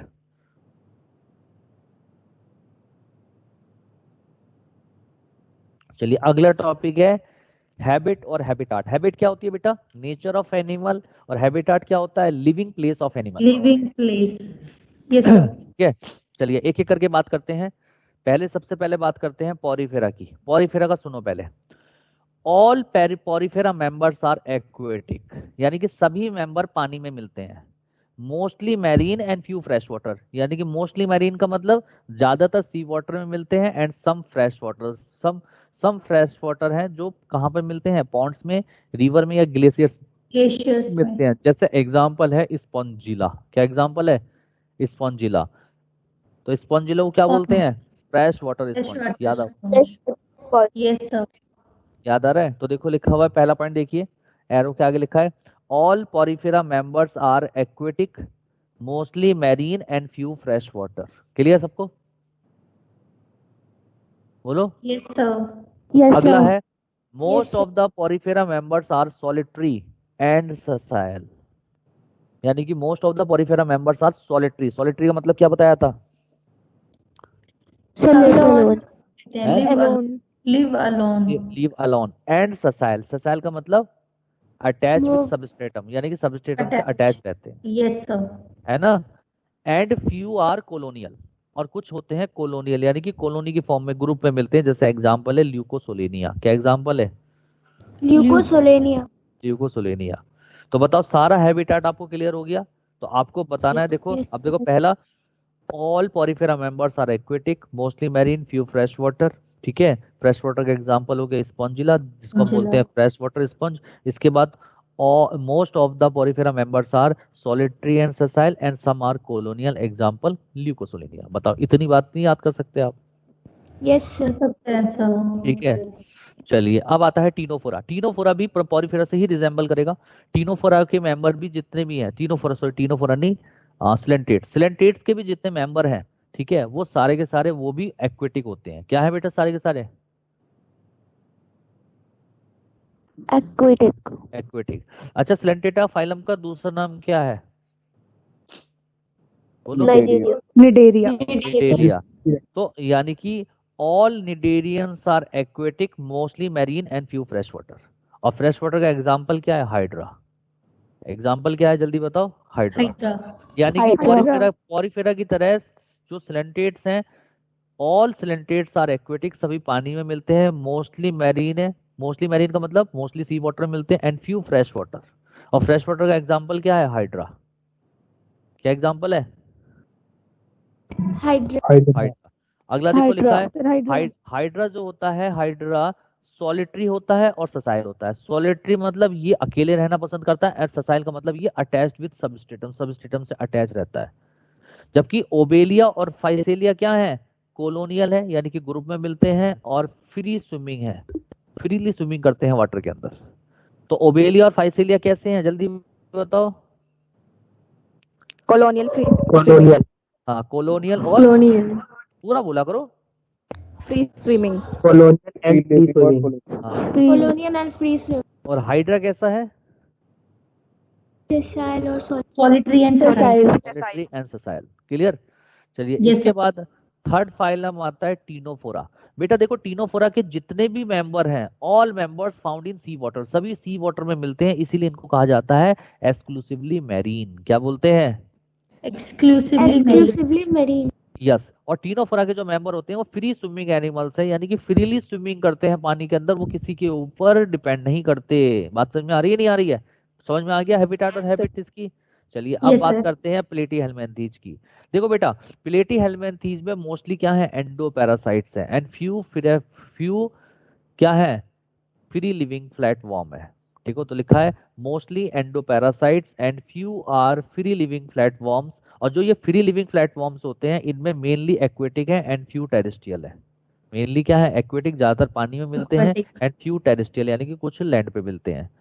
जैसे Yes, sir. जैसे एग्जांपल है प्लेनेरिया। प्लेनेरिया का जूलॉजिकल नेम है डुजेसिया, और ये फ्री लिविंग है, प्लेटफॉर्म है, फाउंड इन फ्रेश वाटर। किसमें मिलता है planaria, fresh water. Fresh Fresh water में। water. यानी कि Fresh water. आप सीधा याद करना है, प्लेटीहेल्मिन्थीज में आप कहोगे मोस्टली तो क्या है, endoparasites and some are free living platforms. और फ्री लिविंग प्लेटफॉर्म्स दो तरीके से रहते हैं, मोस्टली एक्वेटिक है and some are terrestrial. Aquatic का एग्जांपल क्या है, प्लेनेरिया और डुजेसिया, जो कि found in fresh water. Clear, Yes, sir. ठीक है। चलिए अब आ जाओ एस्केलमेंथीज में। एस्केलमेंथीज में बेटा जो एनिमल्स हैं दो तरीके के होते हैं, एक पैरासाइट और फ्री लिविंग। पैरासाइट के एग्जांपल एस्केलमेंथीज में आप बता सकते हैं, जैसे एस्केरिस, जैसे वुचीरिया बेनक्रॉफ्टाई, जैसे Yes, ट्राइक्यूनियस, जैसे Yes, sir. एंसाइलोस्टोमा, जैसे ड्रैकनकुलस मेडिनेंसिस, जैसे ट्राइचिनल स्पाइली, लोअर लोअर, ये सारे एग्जांपल पैरासाइट्स के हैं। फ्री लिविंग के एग्जांपल आप बता सकते हो। फ्री लिविंग का एग्जांपल यस, रैप्टाइटिस क्या एग्जांपल है, रैप्टाइटिस क्या है बेटा, रैप्टाइटिस। ठीक है। तो देखो सब ऐसा नहीं है, लिखा हुआ नहीं है, आगे देखो लिखा हुआ है। तो देखो एस्केलमेंथीज क्या है, फ्री लिविंग है और पैरासाइट्स दोनों है, ठीक है। और दे में भी एक्वेटिक और टेरेस्ट्रियल, और ये पानी में भी मिलते हैं और लैंड पे भी मिलते हैं। एक एग्जांपल जैसे मैं लिख दिया रैप्टाइटिस। रैप्टाइटिस जो है is a terrestrial Aschelminthes which freely live in soil rich in organic matter. जिस सॉइल के अंदर ऑर्गेनिक मैटर ज्यादा होता है, जिसको हम बोलते हैं कौन सी, ह्यूमस। कौन सी होती है वो सॉइल का नाम क्या है, सॉइल, ठीक है। उसके अंदर ये जो है रैप्टाइटिस मिलता है, ठीक है, केंचुए की तरह होता है, उसके अंदर मिलता है। क्लियर है सब लोगों को, Yes, sir. ठीक है। चलिए अब आता है एनेलिडा में। एनेलिडा जो होते हैं बेटा, ये भी एक्वेटिक होते हैं और टेरेस्ट्रियल होते हैं, यानी कि पानी में भी मिलते हैं एनेलिड्स, और टेरेस्ट्रियल यानी कि लैंड पे भी मिलते हैं। सबसे पहले बात करते हैं एक्वेटिक की, यानी कि जो पानी में मिलते हैं। दो तरीके का पानी होता है, एक होता है फ्रेश वाटर, एक होता है मैरीन वाटर। तो फ्रेश वाटर में मिलती है लीच, और मैरीन वाटर में मिलता है नेरिस। और टेरेस्ट्रियल का एग्जाम्पल है अर्थवॉर्म। नई बात समझ में आई, Yes, sir. यानी कि अब सीधा बात है, एनेलिडा में टेरेस्ट्रियल भी है और एक्वेटिक भी है। टेरेस्ट्रियल का एग्जांपल हो गया अर्थवर्म, और एक्वेटिक दो तरीके से हो सकता है पानी, फ्रेश वाटर और मैरीन वाटर। फ्रेश वाटर का एग्जांपल हो गया लीच, और मैरीन वाटर का एग्जांपल हो गया नेरिस। Please. Yes, ठीक है? sir. Yes sir. चलिए अगला आता है आर्थ्रोपोडा। बेटा आर्थ्रोपोडा जो होते हैं कॉस्मोपोलिटेंट होते हैं। अब कहोगे आप कॉस्मोपोलिटेंट क्या, लीव्स एवरीवेयर, यानी कि जो एनिमल्स हर जगह मिलते हैं उनको कहा जाता है कॉस्मोपोलिटेंट एनिमल्स। बात समझ में आई नहीं आई? Yes, sir. और Yes, sir. आर्थ्रोपोड्स बेटा एक्वेटिक भी होते हैं और टेरेस्ट्रियल भी होते हैं। सबसे पहले बात करते हैं एक्वेटिक की। बेटा एक्वेटिक में दो तरीके से होते हैं, एक फ्रेश वाटर होता है, एक मैरीन वाटर। फ्रेश वाटर का एग्जांपल हो गया डेफनिया, और मैरीन वाटर का एग्जांपल हो गया लिमुलस, ठीक है।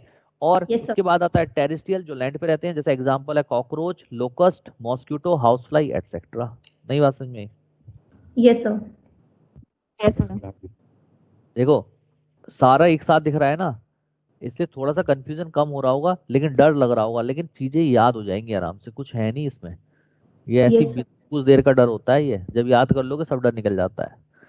इसके बाद आता है मोलस्का। बेटा जैसे आर्थ्रोपोडा कॉस्मोपोलिटेंट होते हैं, ऐसे मोलस्का भी कॉस्मोपोलिटेंट है, क्योंकि मोलस्का भी लीव्स एवरीवेयर, एवरी हैबिटाट, हर हैबिटाट के अंदर जो है मोलस्का मिलते हैं। जैसे ठीक है, और ये भी एक्वेटिक और टेरेस्ट्रियल होते हैं, यानी कि ये पानी में भी मिलते हैं और लैंड पे भी मिलते हैं। क्लियर है? Yes Yes, sir. sir. चलिए इसके बाद आता है Yes. इकाइनोडर्मेटा।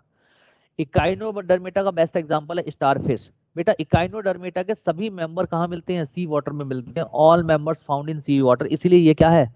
Exclusively marine. क्या है बेटा? Exclusively marine. Exclusively. Exclusively marine. ठीक है, और ये फ्री लिविंग एनिमल्स है, यानी कि ये भी फ्री लिविंग एनिमल्स है, ये भी किसी पे डिपेंड नहीं करता, और पानी के बॉटम पे रहता है, यानी कि बॉटम ड्वेलर है। कैसा है बेटा? Bottom dweller. बॉटम ड्वेलर है। और नो पैरासिटिक फॉर्म प्रेजेंट, और इकाइनोडर्मेटा के अंदर कोई भी पैरासाइट नहीं मिलता। नो पैरासिटिक फॉर्म प्रेजेंट, याद कर लेंगे। Yes sir. Yes. Yes. उसके बाद आता है हेमिकोडेटा। हेमिकोडेटा जो होता है बेटा, ये भी एक्सक्लूसिवली मैरीन होता है, ठीक है, और फ्री लिविंग एनिमल्स होता है। तो यानी कि एक्सक्लूसिवली मैरीन हमने 3 जगह पे देखा। कहाँ कहाँ पे 3 जगह देखा? Hemichondrial. देखो 3 जगह पे देखा। एक तो हेमिकोडेटा में देखा, एक आपने देखा इकाइनोडर्मेटा में, और Gynoderm. एक टीनोफोरा में। Ctenophore. Yes. दिख रहा है सबको अलग Yes. से? Yes sir. बोलिए। तो हैबिटाट सबको क्लियर हो गई? हैबिट और हैबिटाट, कोई confusion? Yes. No. Yes sir. No sir.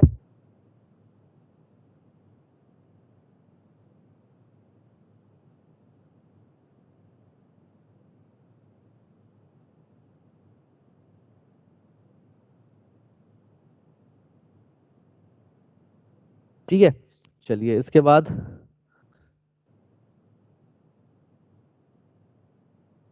अगला हेडिंग आता है किसका? बोलो। डाइजेशन। Digestion. डाइजेशन। अब यहाँ पे हमें डाइजेशन के लिए पहले हम यहाँ लिख लेते हैं पॉरीफेरा, सिलेंटेटा, टीनोफोरा, प्लेटीहेलमिन्थीस, एस्केलमेंथीस, फिर एनेलिडा, आर्थ्रोपोडा। ये गड़बड़ हो गया क्या? कुछ रह गया क्या? सही है sir. No. So. Porifera, Coelenterata, Mollusca. Ctenophora, Platyhelminthes, सही है सर। एस्केलमेंथीस, एनेलिडा, आर्थ्रोपोडा, फिर मोलस्का। ये देखिए फिर हैंग कर, हाँ मोलस्का, फिर इकाइनोडर्मेटा, हेमिकोडेटा। और फिर हेमिकोडेटा। क्लियर है सबको? इससे हमें याद रहेगा कि इसमें क्या था। तो देखो डाइजेशन की बात करते हैं अगर हम, तो पॉरीफेरा के अंदर डाइजेशन कैसा मिलता है? Intracellular digestion. कैसा डाइजेशन मिलता है जल्दी बताओ? इंट्रासेलुलर। इंट्रासेलुलर डाइजेशन कह दिया, इसका मतलब डाइजेशन कंप्लीट कहाँ पर होगा? सेल के अंदर, यानी कि digestion occur inside the cell, और उस सेल का नाम क्या है? Choanocyte cell. क्या बोलते हैं उसे? Coinocyte cell. कोइनोसाइट सेल, या उसको बोलते हैं फ्लैजिलेटेड सेल, क्योंकि उसमें फ्लैजिला होता है, या उसका तीसरा नाम है कॉलर सेल, या फोर्थ नाम है फिल्टर फीडर सेल। नई बात समझ में आई? आगे से. ठीक है, सर। तो अगर आपसे पूछे पॉरीफेरा में कैसा डाइजेशन होता है, तो आप कहोगे इंट्रासेलुलर डाइजेशन होता है, और ये डाइजेशन कंप्लीट कहाँ पर होता है? तो आप कहोगे कोइनोसाइट सेल्स के अंदर होता है। नाम आपको चारों याद करने, कभी कभी नाम बदल जाते हैं, बायोलॉजी है, कुछ भी हो सकता है। ठीक है, चलिए सिलेंटेटा। सिलेंटेटा में कैसा डाइजेशन मिलता है? Extra cellular digestion plus intra cellular digestion दोनों मिलते हैं। एक्स्ट्रा भी मिलता है और इंट्रा भी मिलता है। देखो अगर सेल के अंदर डाइजेशन हो तो इंट्रा सेलुलर, और अगर एलिमेंट्री कैनाल के अंदर डाइजेशन हो तो एक्स्ट्रा सेलुलर। नई बात समझ में आई? Yes. बोलो। Yes sir. Yes, sir. तो हाँ, तो हाइड्रा में 2 तरीके का डाइजेशन होता है, एक्स्ट्रा सेलुलर और intra cellular. Extra cellular digestion होता है इन जीवीसी। जीवीसी का फुल फॉर्म क्या है? Gastrovascular cavity. किसके अंदर डाइजेशन होता है एक्स्ट्रा सेलुलर? जल्दी बताओ। Gastrovascular cavity. हाँ, और इंट्रा सेलुलर डाइजेशन कहाँ होता है इसका? Inside food vacuole. Food vacuole के अंदर, यानी कि सेल के अंदर होता है। नई बात समझ में आई? Yes, sir. Yes, sir. चलिए, जैसा सिलेंटेटा में होता है सेम उस तरीके से टीनोफोरा में होता है। टीनोफोरा में भी एक्स्ट्रा सेलुलर डाइजेशन और इंट्रा सेलुलर डाइजेशन होता है। एक्स्ट्रा सेलुलर डाइजेशन किसके अंदर होगा? जीवीसी यानी कि गैस्ट्रोवेस्कुलर कैविटी में होगा, और इंट्रा सेलुलर डाइजेशन कहाँ होगा? Inside Food food vacuole. vacuole. Food vacuole. प्लेटीहेलमिन्थीस में आ जाओ। प्लेटीहेल्मिन्थीज में क्या होते हैं, मोस्ट ऑफ द जो एनिमल्स हैं वो कैसे हैं, एंडोपैरासाइट्स। और एंडोपैरासाइट्स कहाँ रहते हैं, living inside the body, body के अंदर रहते हैं। तो जब बॉडी के अंदर रहते हैं तो वो हमारी बॉडी से प्री डाइजेस्टेड फूड को इंटेक करते हैं। तो जब प्री डाइजेस्टेड फूड को इंटेक करेंगे तो डाइजेशन की जरूरत है वहां पर। इसका मतलब प्लेटीहेल्मिन्थीज में डाइजेशन कैसा होगा, वीक होगा। तो देखो लिखा हुआ है digestion less develop due to endoparasite. Clear, बोलो। Yes sir. Yes sir. चलिए Yes, उसी के sir. उसके बाद एस्केलमेंथीज में आते हैं। एस्केलमेंथीज में भी मोस्टली क्या होते हैं, एंडोपैरासाइट होते हैं। तो एंडोपैरासाइट तो इनका डाइजेस्टिव सिस्टम भी क्या होगा, लेस डेवलप। तो देखो लिखा है digestion poorly develop due to endoparasites. Clear. Yes sir. Yes, sir. और एनेलिडस से लेकर हेमिकोडेटा तक सभी मेंबर के अंदर एक्स्ट्रा सेलुलर डाइजेशन होता है। एक्स्ट्रा सेलुलर डाइजेशन का मतलब क्या हुआ, डाइजेशन अकर इन गट। गट मतलब एलिमेंट्री कैनाल। नहीं बात समझ में आई? Yes, sir. sir. क्लियर है यहाँ तक सबको? Yes sir. Yes sir. Yes, sir. Sir हाँ, अब देखिए डाइजेशन, डाइजेस्टिव सिस्टम की बात कर रहे हैं। डाइजेस्टिव सिस्टम पॉरीफेरा में तो होता नहीं है, लेकिन सिलेंटेटा से लेकर प्लेटीहेल्मिन्थीज तक चूंकि ब्लाइंड सैक बॉडी प्लान मिलता है तो डाइजेस्टिव सिस्टम कैसा मिलेगा, incomplete digestive system.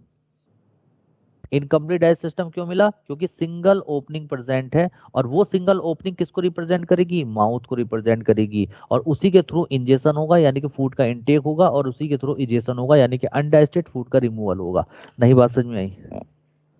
Yes sir. तो अगर आपसे ये पूछा जाए कि ऐसा कौन सा एनिमल है जिसमें माउथ के थ्रू इंजेशन भी होता है यानी कि फूड का इंटेक भी होता है और इजेशन भी होता है, अनडाइजेस्टेड फूड का रिमूवल भी होता है, तो आप किस पे टिक लगाएंगे, जल्दी बताओ। आप वहां पे क्या देखोगे, आप वहां पे देखोगे ब्लाइंड सैक बॉडी प्लान। क्या देखोगे, blind sac body blind plan. Sac body blind plan. Sac body plan. और ब्लाइंड सैक बॉडी प्लान का एक एग्जांपल मैंने लिख दिया यहाँ पे, हाइड्रा, जो सबसे ज्यादा। क्लियर है सबको? अरे बोलिए। Yes sir.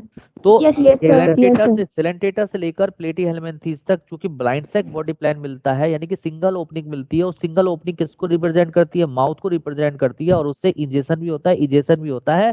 तो ऐसे बॉडी प्लान को बोलते हैं ब्लाइंड सैक बॉडी प्लान। और इनमें क्या प्रेजेंट होता है, incomplete digestive system. Incomplete digestion. हाँ, और एस्केलमेंथीज से लेकर हेमिकोडेटा तक कैसा मिलता है, कंप्लीट डाइजेस्टिव सिस्टम मिलता है। कैसा मिलता है, Complete digestion.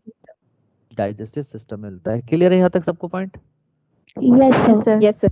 यस अब सर। अब यहाँ पे देखिए प्लेटीहेल्मिन्थीज में मैंने एक चेंजेस मैंने बताया। प्लेटीहेल्मिन्थीज के अंदर 3 क्लास होती हैं, एक होती है टर्बिलेरिया, एक होती है ट्रीमेटोडा, एक होती है सेस्टोडा। टर्बिलेरिया और ट्रीमेटोडा के अंदर डाइजेस्टिव सिस्टम इनकम्प्लीट होता है, लेकिन जो सेस्टोडा क्लास है, सेस्टोडा क्लास के अंदर क्या आते हैं, टेप वॉर्म। बताओ, ये बताया था, टेप वॉर्म। उनके अंदर डाइजेस्टिव सिस्टम अब्सेंट होता है बिकॉज ये क्या है, एंडोपैरासाइट्स। क्या है बेटा इसमें सारे के सारे, Indo. Endoparacyte. हाँ, इसीलिए इनमें डाइजेस्टिव सिस्टम अब्सेंट होता है। जब डाइजेस्टिव सिस्टम अब्सेंट है तो ऑब्वियस सी बात है एलिमेंट्री कैनाल भी अब्सेंट होगा, यानी कि इसके अंदर ना माउथ होगा ना एनस होगा। अरे बात समझ में आई या नहीं आई? जैसे Yes. Yes sir. बोलिए, क्लियर हो गया डाइजेस्टिव सिस्टम सबको? Yes, sir. Yes sir. Yes, sir.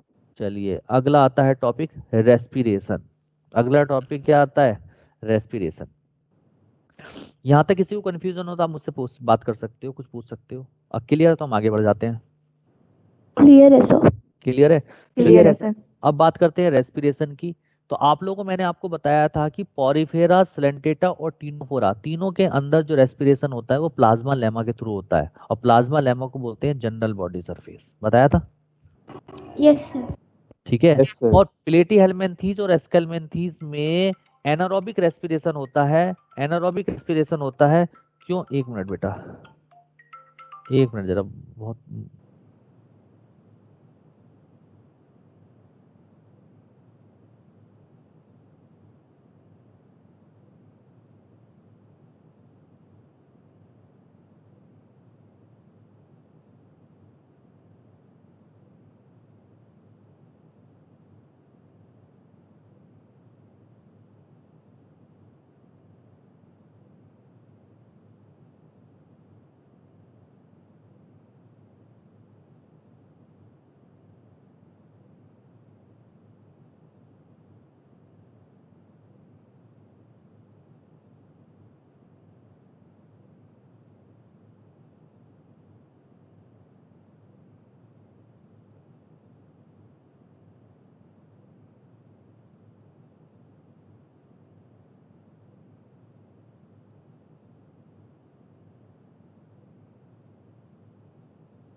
हाँ जी बच्चों, तो बेटा पॉरीफेरा, सेरेंटेटा और टीनोफोरा में किसके थ्रू रेस्पिरेशन होता है? कॉन्फिडेंस से बोलो सब लोग। Yes, plasma lemma. Plasma lemma. Plasma lemma को सेल मेम्ब्रेन कह दो, जनरल बॉडी सरफेस कह दो, सभी एक बात है, ठीक है। प्लेटीहेलमिन्थेस और एस्केलमिन्थेस के अंदर सारे के सारे एंडोपैरासाइट्स होते हैं, और आप लोग जानते हैं एंडोपैरासाइट्स के अंदर रेस्पिरेशन कैसा होता है? Anaerobic respiration. तो यहाँ पे कैसा रेस्पिरेशन होगा? Anaerobic respiration. लेकिन कौन सा एनारोबिक? Facultative anaerobic. अब आप कहोगे सर ये फैकल्टेटिव एनारोबिक रेस्पिरेशन क्या होता है? फैकल्टेटिव एनारोबिक रेस्पिरेशन का मतलब ये है कि ये होते तो एरोबिक है, but in the absence of oxygen ये क्या कर सकते हैं? रेस्पिरेशन कर सकते हैं। तो ऐसे एनिमल्स को कहा जाता है फैकल्टेटिव एनारोबिक रेस्पिरेशन। क्लियर? इसके बाद एनेलिडा। एनेलिडा जिसमें अर्थवर्म आता है, तो एनेलिडा के अंदर जो रेस्पिरेशन होता है वो स्किन के थ्रू रेस्पिरेशन होता है, इसीलिए इसको बोलते हैं क्यूटेनियस रेस्पिरेशन। कैसा बोलते हैं? क्यूटेनियस रेस्पिरेशन, ठीक है। इसके बाद आता है आर्थ्रोपोडा। देखो बेटा आर्थ्रोपोडा में 3 क्लास आपको हमेशा याद रखनी है, इंसेक्टा, क्रस्टेसिया, एरेक्निडा, और इसमें भी ज्यादातर याद रखनी है इंसेक्टा क्लास, क्योंकि उसमें कॉकरोच बिलोंग करता है, कॉकरोच आपके कोर्स में है। तो देखो 3 क्लास मैंने यहाँ पे लिखी, इंसेक्टा, क्रस्टेसिया, एरेक्निडा। तो जो इंसेक्टा क्लास है इसके एग्जाम्पल तो मैं ऑलरेडी लिखा चुका हूँ आप लोगों को। इंसेक्टा क्लास में जो रेस्पिरेटरी ऑर्गन होता है वो होता है ट्रैकिया और स्पाइरेकल्स, यानी कि इसमें रेस्पिरेटरी ऑर्गन कौन से मिलते हैं? जल्दी बोलो। Trachea and spiracles. Trachea and spiracles. Crustacea class में रेस्पिरेशन किसके थ्रू होता है? गिल्स के थ्रू होता है। एरेक्निडा में किसके थ्रू होता है? बुक लंग्स के थ्रू होता है, या ट्रैकिया के थ्रू होगा, या बोथ, या दोनों ऑर्गन्स के थ्रू होगा। क्लियर? और एक और है लिमुलस। लिमुलस जिसको हम बोलते थे किंग क्रैब, हॉर्सू क्रैब, है ना? तो लिमुलस में भी किसके थ्रू रेस्पिरेशन होता है? बुक गिल्स के थ्रू होता है। बुक गिल्स के थ्रू होता है। क्लियर है सबको? बोलो। यस और बेटा मोलस्का, गाइनोडर्मेटा, हेमिकोडेटा, इन तीनों मेंबर में रेस्पिरेशन किसके थ्रू होगा? गिल्स के थ्रू। बताइए बताइए, रेस्पिरेशन में सारा कंपेयर हो गया? Yes sir. मुश्किल लग रहा है, आसान लग रहा है? आसान लग रहा है। आसान लग रहा है सर ना? इजी लग रहा है। अच्छा हाँ, इजी लग रहा है ये। जब आप इसके बाद एनिमल किंगडम पढ़ोगे ना, नॉन कोडेट्स, चुटकियों में कर दोगे एकदम खत्म। 10 मिनट के अंदर चैप्टर याद कर लोगे पूरे के पूरे फाइनलम। जहां एनिमल किंगडम को याद करने में आपको लगता है ना 1 महीना, 10 मिनट में याद कर लोगे, 10 मिनट में। इसे बोलते हैं स्मार्ट स्टडी। लेकिन बच्चे स्मार्ट स्टडी करते ही नहीं, वही ठर्रे पे चलते हैं, पूरा चैप्टर पढ़ेंगे वही धीरे धीरे धीरे धीरे। हम तो फिजिक्स पे ऐसे ही पढ़ते थे, हमारा तो तरीका ही अलग था पढ़ने का। हमें तो बताया ही नहीं सर आपने। बेटा इसमें मुझे भी किसी ने बताया था, मैंने खुद डेवलप की है चीजें। इंसान खुद डेवलप क्या नहीं कर सकता?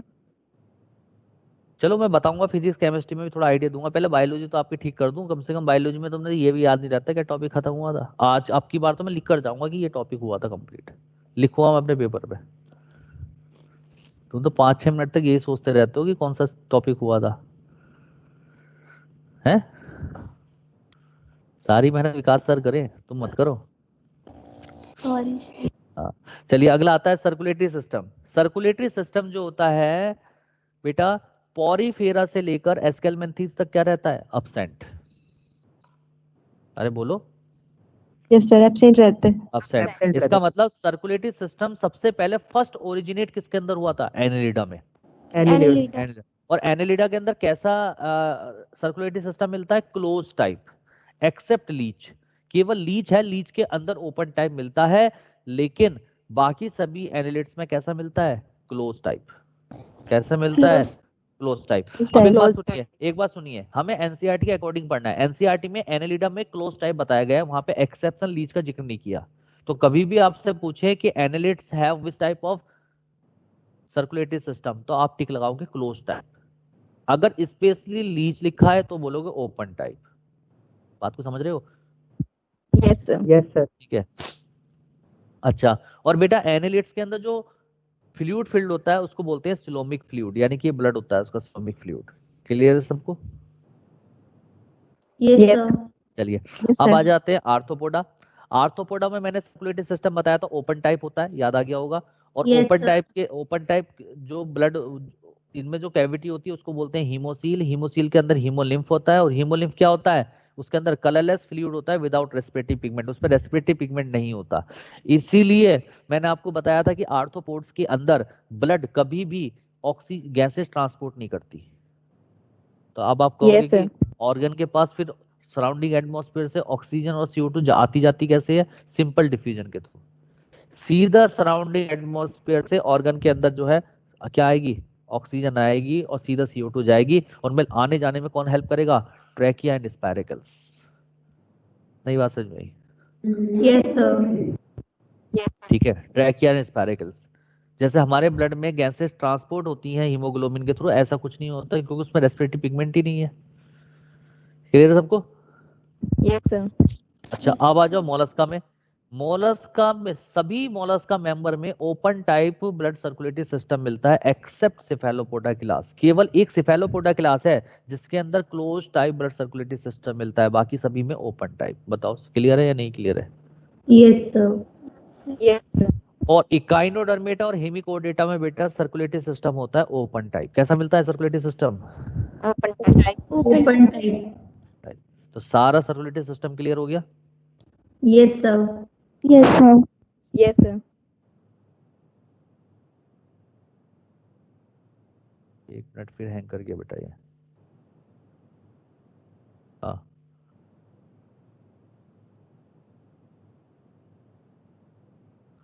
अब आता है एक्सक्रीटरी सिस्टम। क्या आता है?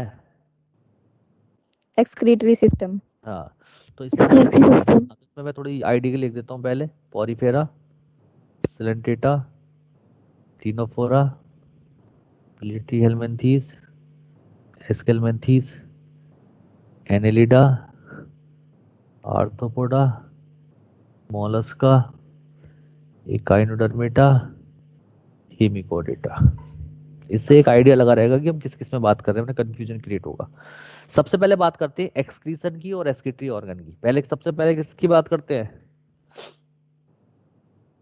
एक्सक्रीशन। Excretory organ. हाँ, तो बेटा देखो, पॉरीफेरा से लेकर टीनोफोरा तक के जो मेंबर्स होते हैं उनमें एक्सक्रीशन एक्सक्रीटरी ऑर्गन तो होता नहीं। तो एक्सक्रीशन किसके थ्रू होगा? प्लाज्मा लेमा के थ्रू, यानी कि जनरल बॉडी सरफेस के थ्रू। यस या नो? Yes sir. यानी कि इस बात से ये बात क्लियर हो गई कि पॉरीफेरा से लेके टीनोफोरा तक के जो मेंबर हैं उसमें प्लाज्मा लेमा के थ्रू एक्सक्रीशन भी होगा और प्लाज्मा लेमा के थ्रू रेस्पिरेशन भी होगा। नई बात समझ में आई? Yes sir. दिमाग में आ रहा है ना सबके? बोलो। यस प्लेटी हेलमिन्थीस जो होते हैं, प्लेटी हेलमिन्थीस यानी कि जो फ्लैट वॉर्म्स होते हैं, इनके अंदर एक्सक्रीटरी ऑर्गन होते हैं फ्लेम सेल्स। और फ्लेम सेल्स का दूसरा नाम होता है प्रोटोनेफ्रिडिया और तीसरा नाम होता है सोलिनोसाइट सेल। क्लियर है?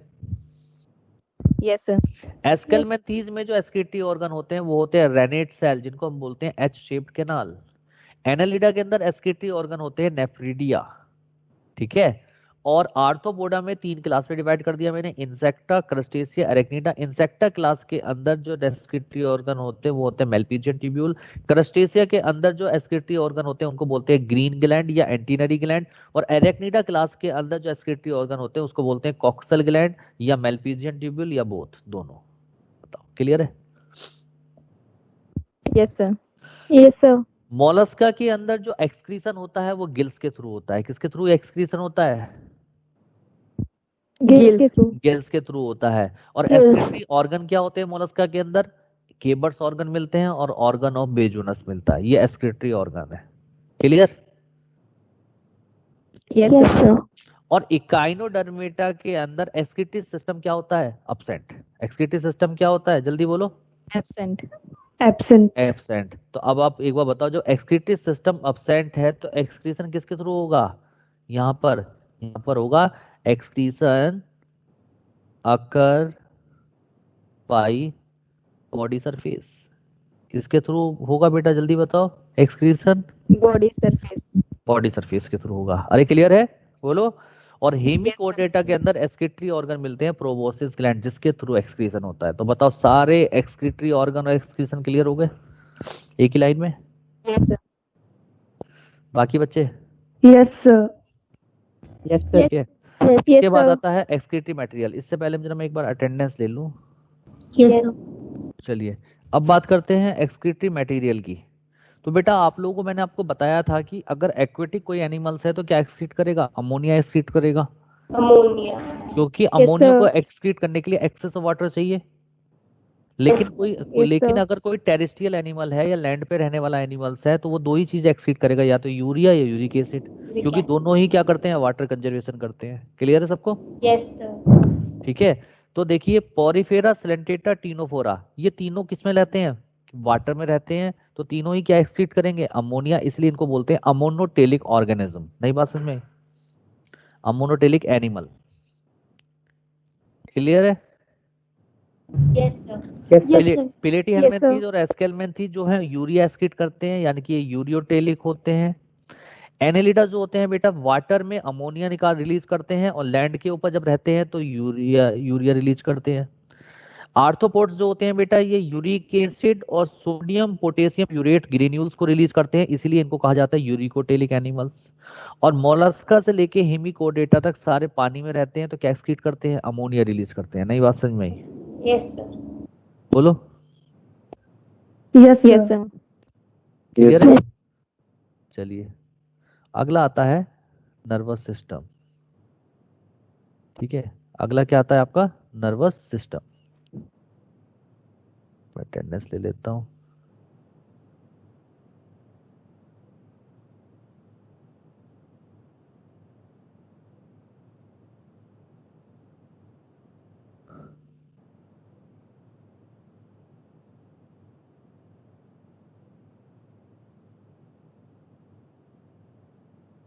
ठीक है, इतना पॉइंट क्लियर हुआ आप लोगों को?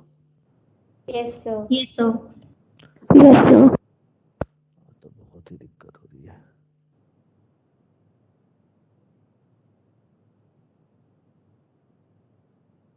हाँ, अब अगला टॉपिक आता है आपका नर्वस सिस्टम। क्या टॉपिक आता है अगला? Nervous system. Nervous system. Nervous system, ठीक है।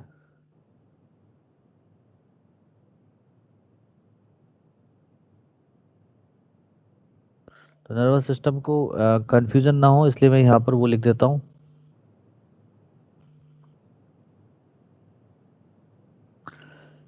Porifera, Coelenterata, Ctenophora, Platyhelminthes, Aschelminthes, Annelida, Arthropoda, Mollusca, Echinodermata, Hemichordata. Clear? चलिए नर्वस सिस्टम की बात करते हैं। तो बेटा पॉरीफेरा के अंदर नर्वस सिस्टम क्या रहता है, अपसेंट। एब्सेंट। ठीक है, सिलेंटेटा के अंदर नर्वस सिस्टम जो था प्रेजेंट होता है लेकिन लेस डेवलप होता है। ठीक है, और सबसे पहले ये बताइए नर्वस सिस्टम ओरिजिनेट किसके अंदर हुआ था, सिलेंटेटा के अंदर, फर्स्ट ओरिजिनेट। अरे बात समझ में आ रही है नहीं आ रही है? Yes Yes, sir. और कैसे न्यूरॉन मिलते हैं इसके अंदर, इसके अंदर कैसे न्यूरॉन, एपोलर न्यूरॉन, याद करो मैंने लिखवा रखा है। Yes, sir. कैसे न्यूरॉन मिलते हैं जल्दी बताओ, एपोलर न्यूरॉन। Apolar. न्यूरॉन। ठीक है, हाँ। टीनोफोरा के अंदर जो नर्वस सिस्टम होता है वो मिलता है डिफ्यूज टाइप। कैसा नर्वस सिस्टम मिलता है, Diffuse type. Diffuse type. Platyhelminthes के अंदर मिलता है लैडर लाइक नर्वस सिस्टम, जैसे एग्जांपल है प्लेनेरिया। प्लेनेरिया जो होता है इसके अंदर मेंबर, उसके अंदर कैसा मिलता है नर्वस सिस्टम, लैडर लाइक, जैसे सीढ़ी होती है ना सीढ़ी, लैडर लाइक नर्वस सिस्टम मिलता है, यानी कि इस तरीके से लैडर लाइक नर्वस सिस्टम। कैसा मिलता है nervous system, Ladder like. Ladder like nervous system. Aschelminthes के अंदर नर्वस सिस्टम प्रेजेंट होता है और कैसा मिलता है, सर्कमफेरेंजियल नर्व रिंग मिलती है with 6 longitudinal nerve cord. Clear है? बोलो। Yes sir. और एनेलिडा से लेकर हेमिकोडेटा तक नर्वस सिस्टम क्या होता है, प्रेजेंट। क्लियर सबको? Yes, Yes. sir. चलिए अगर हम बात करते हैं सेंसरी सिस्टम की, तो सेंसरी सिस्टम जो है बेटा पॉरीफेरा में एब्सेंट होता है, बाकी सिलेंटेटा से लेकर हेमिकोडेटा तक प्रेजेंट होता है। क्लियर? Yes, sir. चलिए अब आता है स्केलेटल सिस्टम। अब क्या आता है, स्केलेटन सिस्टम। क्या आता है बेटा जल्दी बोलो, skeletal system. Skeleton system. Skeletal system. ठीक है, तो स्केलेटल सिस्टम की बात करें तो यहाँ पे हम लिख लेते हैं अपना Porifera, Coelenterata, Ctenophora, Platyhelminthes, Aschelminthes, Annelida, Arthropoda, Mollusca, Echinodermata, Hemichordata. ऐसे गलतियां नहीं होती। तो देखो सबसे पहले स्केलेटन की बात करें, पोरीफेरा। तो पोरीफेरा के अंदर एंडोस्केलेटन मिलता है। कैसा स्केलेटन मिलता है? बोलते जाओ।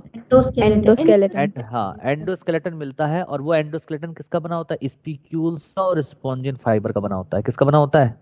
Spicules and spongin fibres. हाँ, ठीक है। अच्छा, सिलेंटेटा जो होते हैं, सिलेंटेट्स जो होते हैं, इनमें केवल जिनके आगे कोरेल वर्ड लिखा होता है, जैसे रेड कोरेल, ब्लू कोरेल, मैंने आपको लिखवाया था, जिनके आगे कोरेल लिखा रहता है वो सेक्रीट करते हैं कैल्शियम कार्बोनेट का हार्ड स्केलेटन रिलीज करते हैं, जिनको हम जो एक्सोस्केलेटन बनाता है। कैल्शियम कार्बोनेट का ये एक्सोस्केलेटन बनाते हैं। और इन एक्सोस्केलेटन से फॉर्म होते हैं कोरल रीफ्स। क्या बनते हैं इनसे? कोरल रीफ्स, जिनसे बनते हैं कोरल रीफ। जिनसे बनते हैं आइलैंड। ठीक है। तो ये जो कोरल रीफ है ये कौन बनाते हैं? कोरेल बनाते हैं। तो कोरेल क्या करते हैं? जैसे रेड कोरेल, ब्लू कोरेल क्या करते हैं? बाहर की तरफ कैल्शियम कार्बोनेट का एक हार्ड स्केलेटन रिलीज करते हैं, और वो स्केलेटन को बोला जाता है कोरल रीफ। और वो जो है कोरल रीफ 3 तरीके का होता है। एक होता है फ्रिंगिंग रीफ, ठीक है, जिसका एग्जाम्पल है हवाई आइलैंड। हवाई आइलैंड कहाँ मिलता है? North America, Pacific of north America में मिलते हैं हवाई आइलैंड। वो फ्रिंगिंग रीफ का एग्जाम्पल है। सेकंड होते हैं बैरियर रीफ। बैरियर रीफ का एग्जाम्पल है ऑस्ट्रेलियन बैरियर कोरल रीफ। और एटॉल रीफ का एग्जाम्पल है लक्षद्वीप और मालदीव। क्लियर है? Yes sir. टीनोफोरा के अंदर स्केलेटन नहीं होता, प्लेटीहेल्मिन्थीज में स्केलेटन नहीं होता, एस्केल्मिन्थीज में नहीं होता। एनेलिडा के अंदर सिलोमिक एंडोस्केलेटन मिलता है, जैसे एग्जाम्पल है लीच। आर्थ्रोपोडा में काइटिनियस एक्सोस्केलेटन मिलता है, यानी कि बॉडी से बाहर काइटिन का बना एक्सोस्केलेटन मिलता है। मोलस्का की जो बॉडी होती है वो सॉफ्ट बॉडी एनिमल्स होती हैं, which is covered by calcareous shell. यानी कि सॉफ्ट बॉडी एनिमल्स होते हैं मोलस्का के अंदर, उनके बाहर की तरफ एक कैल्शियम कार्बोनेट का बना कैल्केरियस शेल होता है, जो उनकी बॉडी को प्रोटेक्ट करता है। क्लियर है? Yes sir. इकाइनोडर्मेटा में क्या होता है? स्किन के अंदर कैल्केरियस ऑसिकल्स एम्बेडेड रहते हैं। ठीक है, तो देखो लिखा है इकाइनोडर्मेटा में एंडोस्केलेटन होता है, वो बना होता है कैल्केरियस ऑसिकल्स का present which is embedded into the skin. Skin के अंदर एम्बेडेड हो जाते हैं कैल्केरियस ऑसिकल। कैल्केरियस ऑसिकल मतलब किसके बने हुए हो गए? कैल्शियम कार्बोनेट के। ऑसिकल्स का मतलब बोन लाइक, हार्ड। तो कैल्केरियस ऑसिकल्स होते हैं which is embedded into the skin, जो स्किन के अंदर धसे रहते हैं, जिसकी वजह से स्किन कैसी हो जाती है नेचर में? स्पाइनी, स्पाइन स्किन हो जाती है, इसीलिए उनको कहा जाता है इकाइनोडर्मेटा। नई बात समझ आई? Yes sir. और हेमिकोडेटा के अंदर स्केलेटन क्या होता है? एब्सेंट। बताओ, स्केलेटन सिस्टम क्लियर हो गया पूरा? Yes sir. ठीक है, तो आज सिर्फ हम यहाँ तक ही रखेंगे। इससे अगले टर्न पे हम जो है सारे फीचर्स कंप्लीट कर लेंगे। तो यहाँ तक आप लोगों को याद करके लाना है। आपको घर से क्या क्या याद करके लाने हैं सर? मेरी बात सुन लो पहले। क्या क्या याद करके लाओगे? आप एग्जाम्पल्स एक बार पढ़कर आओगे एनसीईआरटी वाले। सेकंड, आप सारे के सारे जनरल फीचर्स पढ़कर आओगे एनिमल किंगडम के। और थर्ड, जो ये मैंने आपको फीचर्स बताए हैं डिफरेंस वाले, ये पढ़कर आओगे। कर लाओगे इतना? Yes sir. ठीक है, यस सर। चलिए अब सर एक सबसे बार पहले फर्स्ट पेज शो कर दो। मैं स्क्रीनशॉट लेना है हाँ, फर्स्ट पेज जब का। ये फाइल बनाकर ना आपके ग्रुप पे डाल दूंगा। ले लीजिए स्क्रीनशॉट। ले लिया? यस सर, इसका तो ले यस सर। Yes sir.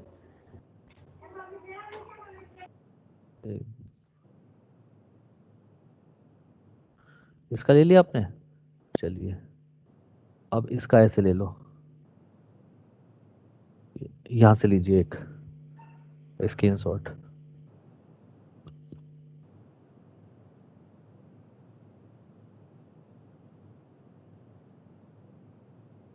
ले लिया? Yes sir. अब आप यहां से लीजिए स्क्रीनशॉट।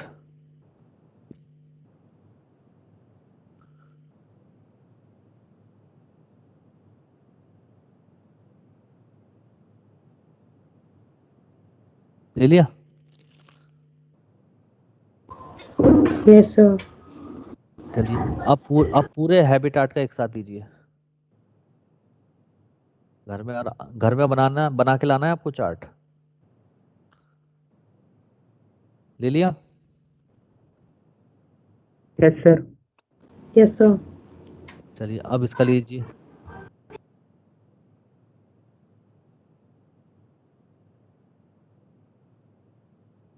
ले लिया? यस सर, हो गया। Yes sir. अब इसका लीजिए।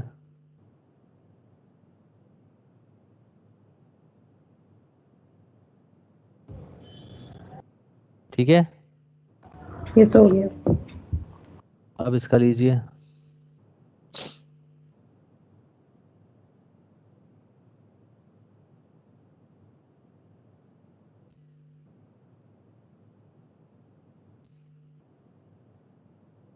ले लिया?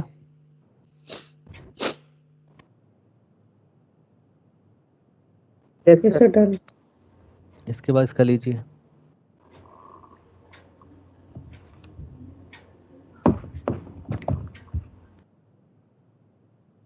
ले लिया? डन।